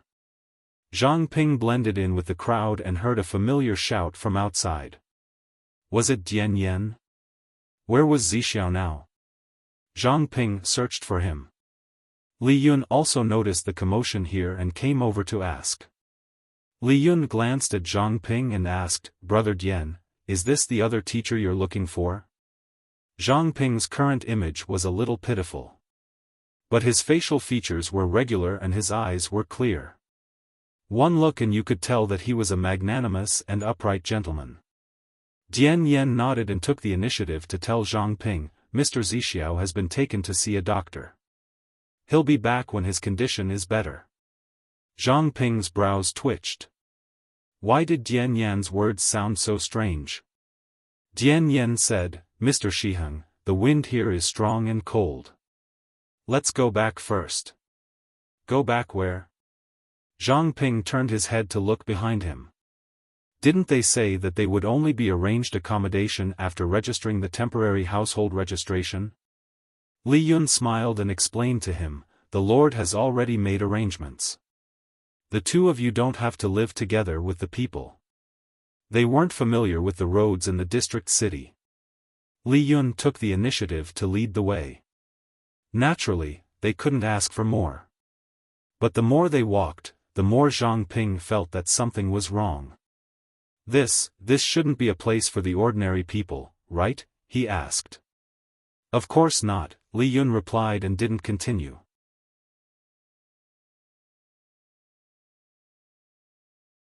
Chapter 465. After a long while, Li Yun stopped in front of a house and gestured to Jian Yen. Jian Yen understood and handed him the key. With a twist, it opened. "This is arranged by the Lord for Mr. Wei. Since you are with him, stay here for the time being." Li Yun handed the key back to Jian Yen. This was a house with 3 entrances. Although there were no luxurious decorations in the house, everything was there. Zhang Ping was dazzled. Then, what about Zixiao? Zhang Ping didn't forget about his companion. Li Yun answered briefly, "Still in the district headquarters. The Lord is taking care of him. When he recovers, he will move here." Zhang Ping secretly heaved a sigh of relief. It seemed that the Lord admired Zixiao's talent very much.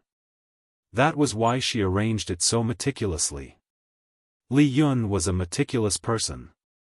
He found clothes suitable for Jian Yen and Zhang Ping's physique. They could change into them after washing up.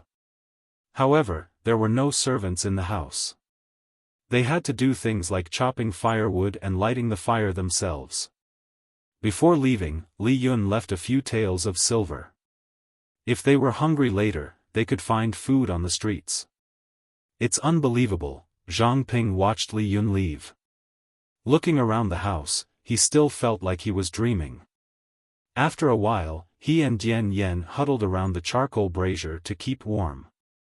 Ping can now understand why Zixiao is so insistent on coming to Xiangyang district. To be able to govern a rundown district to its current state in just half a year, there must be a great talent. Perhaps that district magistrate is a wise ruler that Zixiao favors. Jian Yen nodded in agreement. After a while, Jian Yen said, "Mr. Shiheng, I heard that the district is recruiting soldiers. I want to give it a try." Zhang Ping looked at Jian Yen and said, "A real man is born to build a great career. Now that I see it, Xiangyang district is also a place with crouching tigers and hidden dragons. With Brother Diane's ability, it's good to give it a try. Now that the world is in chaos, if you don't think of ways to become stronger, who knows when you will become a pile of bones by the roadside?" Jian Yen asked, "Then what plans does Mr. Shiheng have?" Zhang Ping was stunned. He followed Wei Ci all the way north because he was worried. Now that the mission was accomplished, he didn't know what to do next. He said, "I don't know yet. Probably think of a way to return to my hometown or find a beautiful place to live in seclusion and become an idle person." Jian Yen persuaded, "Mr. Shiheng, it's so chaotic outside. How dangerous would it be for you to travel alone? Why don't we settle it here?" Zhang Ping smiled and said in a carefree manner, "I'm not as talented as Zixiao. At most, I'm a craftsman. I don't do any proper work." He could not be considered a qualified scholar of the school of Moism. He liked to tinker with those mechanical objects and did not have a deep understanding of the school of Moism. That was why he mocked himself as a craftsman. He did not have many real friends around him, and it was only by chance that he met Wei Ci. Jian Yen didn't understand this and didn't know how to comfort Zhang Ping.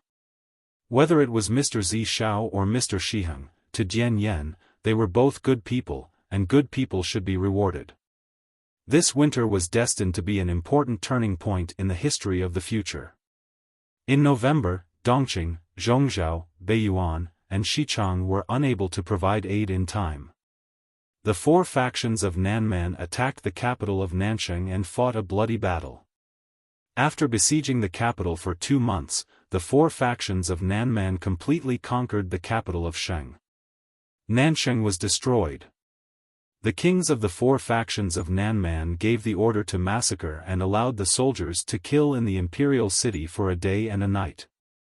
The next day, the heads of all the men in the imperial family of Nansheng were hung on the city gate, one after another. They died with their eyes open. The women of the imperial family were all made into female slaves for people to buy and sell at will. They were trampled on and humiliated. The land of Nansheng was in a state of mourning. It was no longer as peaceful as it was in the past. The flames of war spread. The four factions of Nanman could fight but not defend. They were harsh and greedy. The people had no way to make a living. Under such circumstances, the flames of rebellion were ignited in the land of Nansheng, announcing the arrival of chaos. One of the 5 countries in the world had fallen. At the same time, the north and south of Dongqing were also in a state of chaos.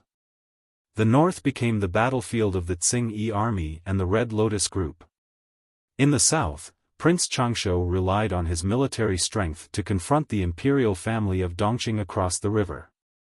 The situation was tense and could break out at any moment. Due to the cold winter, it was inadvisable to fight. Both sides temporarily rested their troops. At the end of December, only 3 days before the new year, 2 letters were sent to the capital of Dongqing and to Prince Changshu's military tent. Prince Changshu was a few years younger than the emperor. His private life was rather restrained and he looked much younger than his actual age. What is this? Prince Changshu was hosting a banquet for his advisors and soldiers.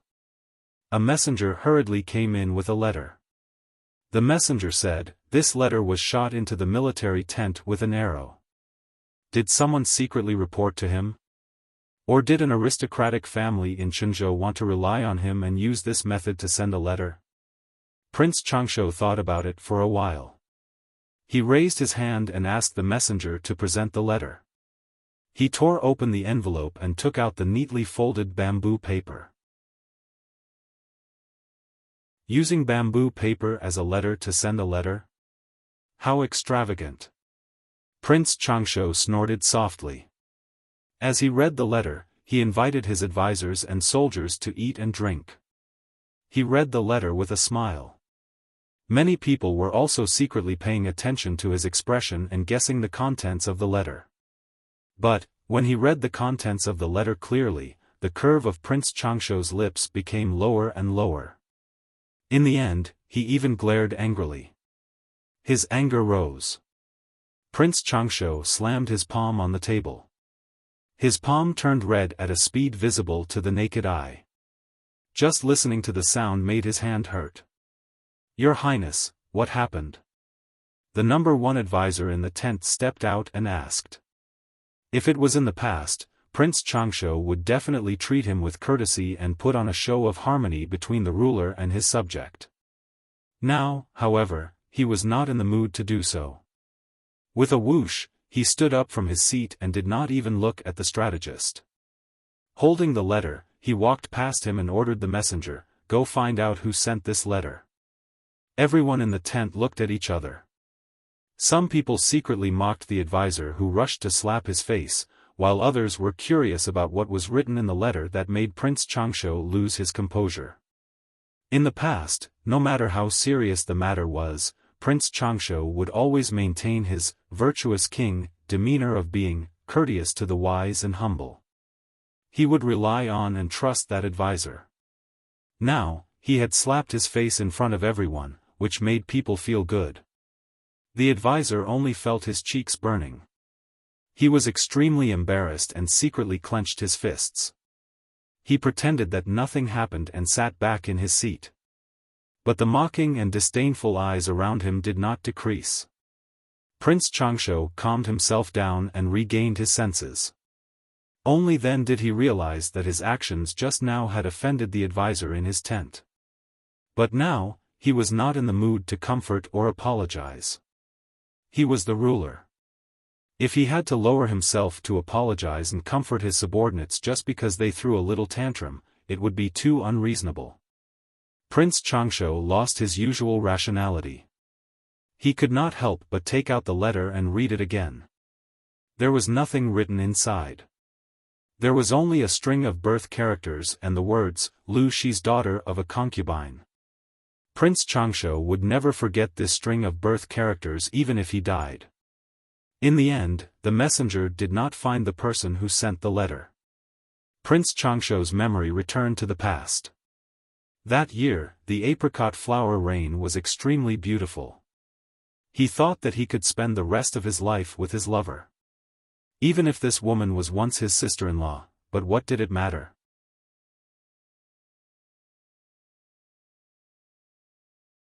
Chapter 466. It was a pity that the happy days were too short-lived. Before his daughter was born, he had to leave them temporarily because of an important matter. When he came back, the cabin that had been filled with joy and happiness was no longer there. A cold letter lay on the table. The woman had left. Because of difficulties, she had left her daughter to be escorted to him by her confidant so that he could take care of her. However, Prince Changshu did not manage to see his daughter. The confidant disappeared along with the child. Prince Changshu could not find the woman, nor could he find his daughter. He could not even find the confidant. Now, what did this strange letter want to express? Lu Shi's daughter of a concubine was his lost child? Such a strange thought lingered in his mind. It was not impossible. Before the woman left Dongqing, she did pay special attention to Lu Shi's backyard. She also hinted that if she could not afford to raise the child, she would leave it in front of the Lu residence and let Lu Shi raise it. However, Prince Changshu thought it was a joke and did not take it to heart. Now that he thought about it, it did not seem impossible. Thinking of this, Prince Changshu's expression turned ugly. When he realized that the daughter of a concubine of the Lu residence had married into the royal family and had become the fourth prince's consort, his expression could no longer be seen. It was not that he felt sorry for his daughter.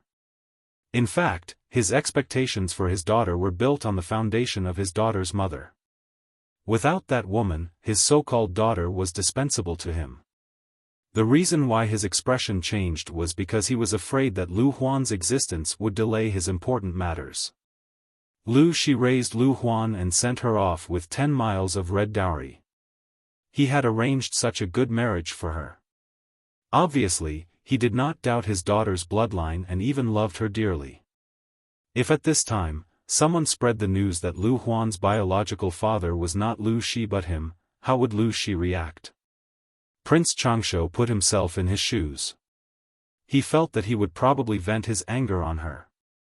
The daughter he loved for so many years was not his biological daughter. Who would be willing to be such a fool?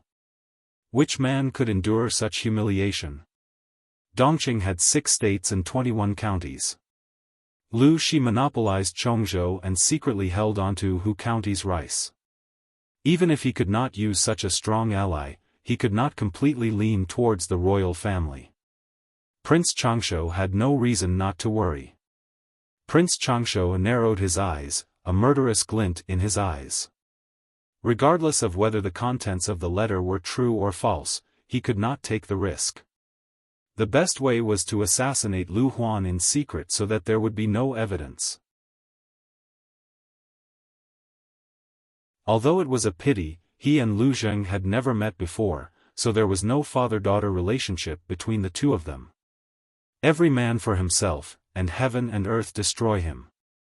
He had indeed let down this daughter of his, but it was only right for a daughter to sacrifice herself for her father. After all, he had given her life. At most, when he wore the dragon robe, he would give his daughter a posthumous title and honor. Thinking of this, Prince Changshu thought it was a pity. If Lu Huan wasn't Lu Shi's daughter and had another identity, he would immediately take the child to his side and love her, but she was Lu Shi's daughter. He could not afford to lose his hegemony. At this critical moment, he could not afford to offend Lu Shi, so he could only say that it was a pity. Prince Changshu probably did not expect that before he had done anything to Lu Huan, she had already caused a huge disaster. From the end of April until now, Lu Huan was almost 8 months pregnant. When she had just turned 6 months, her belly was already comparable to a normal pregnant woman about to give birth. Now, it had grown a lot bigger. The medical officer had examined her carefully and said that she was pregnant with twins. The baby's breathing was very strong. Lu Huan's lips curled into a smile. Even when Wu Majun was despised by the emperor, she did not feel sad or upset. That elixir is really useful. Now that the baby's breathing is strong, the baby will definitely be very healthy. Thinking of this, Lu Huan's smile became brighter. The medical officer said that based on the pulse, there is an 80% chance that it will be a boy and a girl, a dragon and a phoenix. This is an auspicious sign, and the heavens are blessing the imperial family. The child in her belly would be her trump card to completely turn the tables. The closer it was to the day of delivery, the more careful she was. The servant girls by her side were all part of the dowry, so they knew the temper of the fourth princess consort very well. She looked pure, but was actually very sinister. In order to verify whether a stolen elixir really had the effect of aiding pregnancy, she had sent people to defile an innocent woman. Later, in order to get rid of the fourth prince's beloved concubine, Hui Jun, she had even more sinister plans, setting Hui Jun up with the emperor. If not for the emperor's interest in Hui Jun, it would probably be another innocent death. To be the trusted servant girl of such a person, she had to constantly worry whether she would be the next unlucky person. Although she despised her in her heart, she did not dare to talk back. She only dutifully helped her comb her gorgeous hair. Lu Huan looked at her clean makeup and frowned unhappily. Make it more gorgeous, it's too plain. The servant girl's lips moved, but in the end, she had no choice but to obey her order. She put on gorgeous makeup and wore expensive jewels. Her hair was full of pearls and jade, and she looked incomparably wealthy. As a servant girl, she had the obligation to persuade Lu Huan that pregnant women should be more plain. Rouge and face powder were not good for the child in her belly. However, since the last time she tried to persuade her, she had learned to shut up. Looking at the young girl in the mirror with gorgeous makeup, Lu Huan snorted. How can I be inferior to that slut? Even if Hui Jun was a person who was doted on by 3,000 people, she was not willing to lose even the slightest bit. She was merely a lowly dowry girl. Did she think that she could become a phoenix just because she was connected to the emperor? The servant girl lowered her head and did not reply. However, she knew clearly who the slut, in Lu Huan's words, was. Hui Jun, the most doted woman by the emperor's side. She was truly a lucky person who was doted on by 3,000 people. Not to mention the other concubines and princes, even the empress and the crown prince had to give way to her. Recently, Huijuan's health had not been good. She was bedridden. When the emperor heard her complaints, he waved his hand and ordered all the concubines to attend to her. Even the current empress had not enjoyed such great favor. It was clear how important Hui Jun was to the emperor. The servant girl could not understand why her own concubine had to compete with Hui Jun. With their current status, there was no need to compete. No matter what the servant girl thought, Lu Huan had already dressed herself up to be rich and gorgeous. She did not look like she was going to attend to someone. Sitting in the carriage to enter the palace, Lu Huan was still thinking about how to make Hui Jun suffer. Unbeknownst to her, there was already a storm brewing in the palace. What awaited her was a path of no return. With one hand on her stomach and the other on the servant girl's arm, she gently followed the servant girl to Huijuan's bedchamber. Naturally, Huijun was not sick. She was just finding an excuse to keep an eye on the second concubine and to make Lu Huan unhappy. She bullied the emperor's concubines all day. After a while, she felt bored and shifted her target to the daughters-in-law of the concubines. She was clearly healthy, but she still willfully said that she was sick. She stayed on the bed, eating fresh seasonal fruits while ordering the concubines around. She amused herself.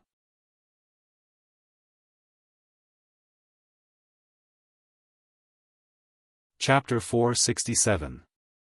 On the other side, the emperor also received a strange letter. It would have been better if he hadn't read it. When he opened it, the contents made him so angry that he smashed everything he could in his rage. Lu Shi's daughter is actually the daughter of Wang Huiyun and Prince Changshu. A wave of anger from being deceived welled up in his heart. No wonder, the emperor was furious. He pulled out the knife from the rack and rushed to Huijun's palace angrily. He could accept that woman giving birth to anyone's child, but he couldn't accept her mixing with his own brother. He still felt guilty for allowing Prince Changshu to develop his power all these years. He didn't expect this to be a planned trap. This couple had long been together, and even produced Lu Huan, the bastard. The palace servants saw the emperor holding a knife and rushing to Huijun's palace angrily. They immediately gloated. The concubines who received the news secretly guessed that Huijun had an affair and was discovered by the emperor. I think she's just a vixen. It's normal for her to have an affair because she can't stand the loneliness. When the emperor completely dislikes her, I'd like to see how she can still be so stubborn. Humph. Look at the emperor, he looks like he's going to kill someone. I hope she dies with an intact corpse. All kinds of rumors and guesses spread among the people.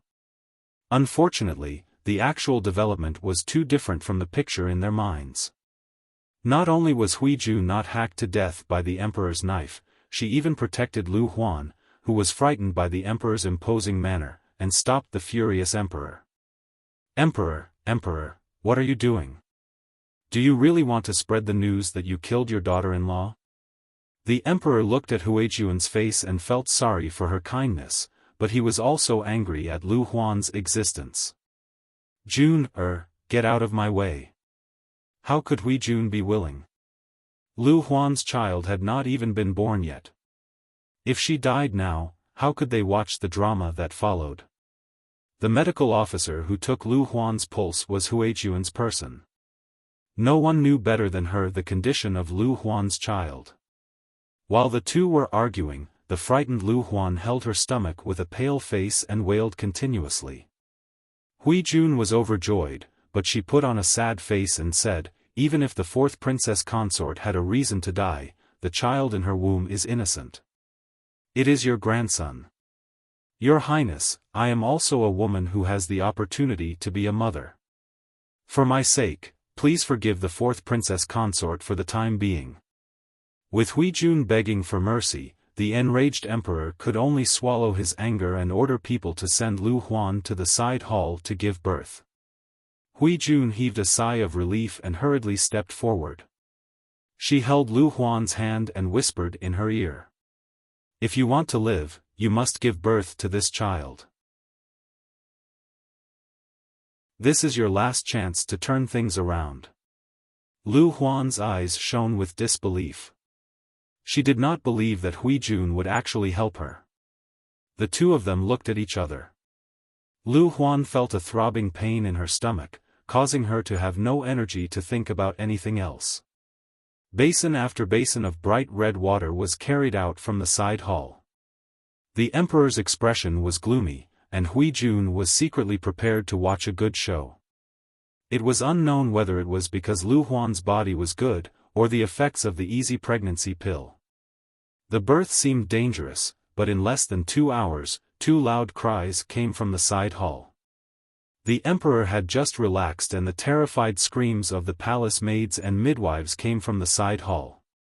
There was even the sound of something falling to the ground. The emperor frowned. He did not know what had happened inside. Why was there such a big commotion? Huijun pinched her handkerchief and covered her mouth. She looked worried for Lu Huan, but in reality, she was gloating. She looked worried as if she had been frightened. She held the emperor's hand tightly. The emperor's anger had subsided a lot. He comforted her gently, "Don't be afraid. Demon, there's a demon," screams and shouts of "demon" came from the side hall. The people outside were angry and worried. After a while, the midwife trembled as she carried a baby out. Her face was pale and bloodless. "What demon?" Hui Jun did not wait for the emperor to speak. She reprimanded the midwife. "How dare you be so presumptuous in front of an official?" The midwife's whole body was trembling. Her hands were shaking even more violently. Hui Jun stepped forward. Her expression was normal. "Let me take a look." An official's grandson is young. She lifted the baby's swaddle slightly. Instantly, her body stiffened and her face turned pale. No matter how brave she was still frightened when she saw this monster-like baby. The emperor saw her strange reaction and stepped forward. "Let me take a look." Only then did the midwife hand the baby out in shock. Only then did everyone see the strangeness of the baby. Two heads were squeezed together. One child had no upper lip, and the other had no nose. They were clearly two children, but they only had one body.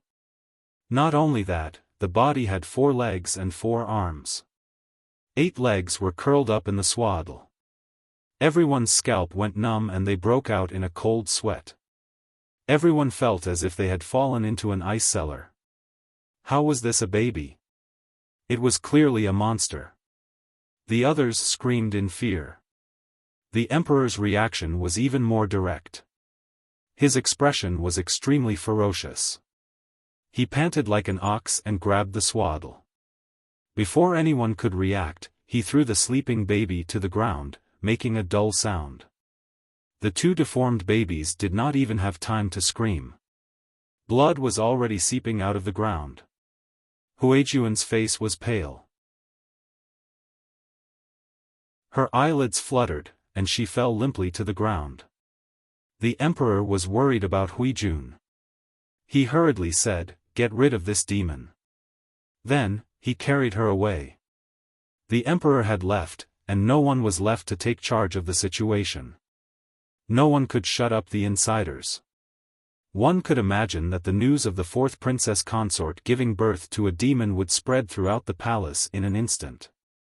If someone deliberately manipulated it, it would even spread out of the palace. The 2nd princess consort, Anyina, was also frightened. However, she soon revealed a malicious smile. When Huijun, who had fainted from fear, woke up, the shocking news had already spread throughout the streets. The people were in a panic.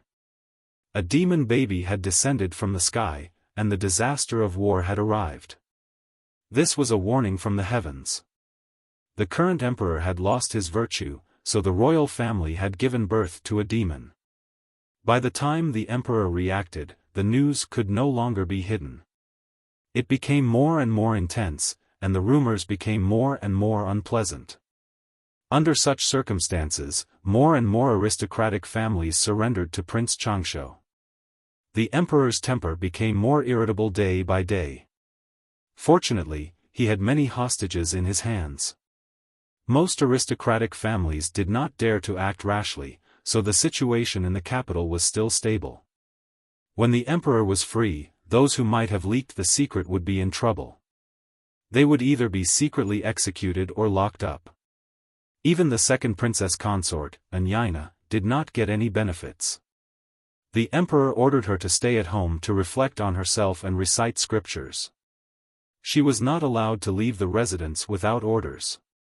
As for the 4th princess consort, who had given birth to the demon baby, she had a massive postpartum hemorrhage and was forcibly killed. You're tuning in to the Xiaofan's Wuxia Tales YouTube channel.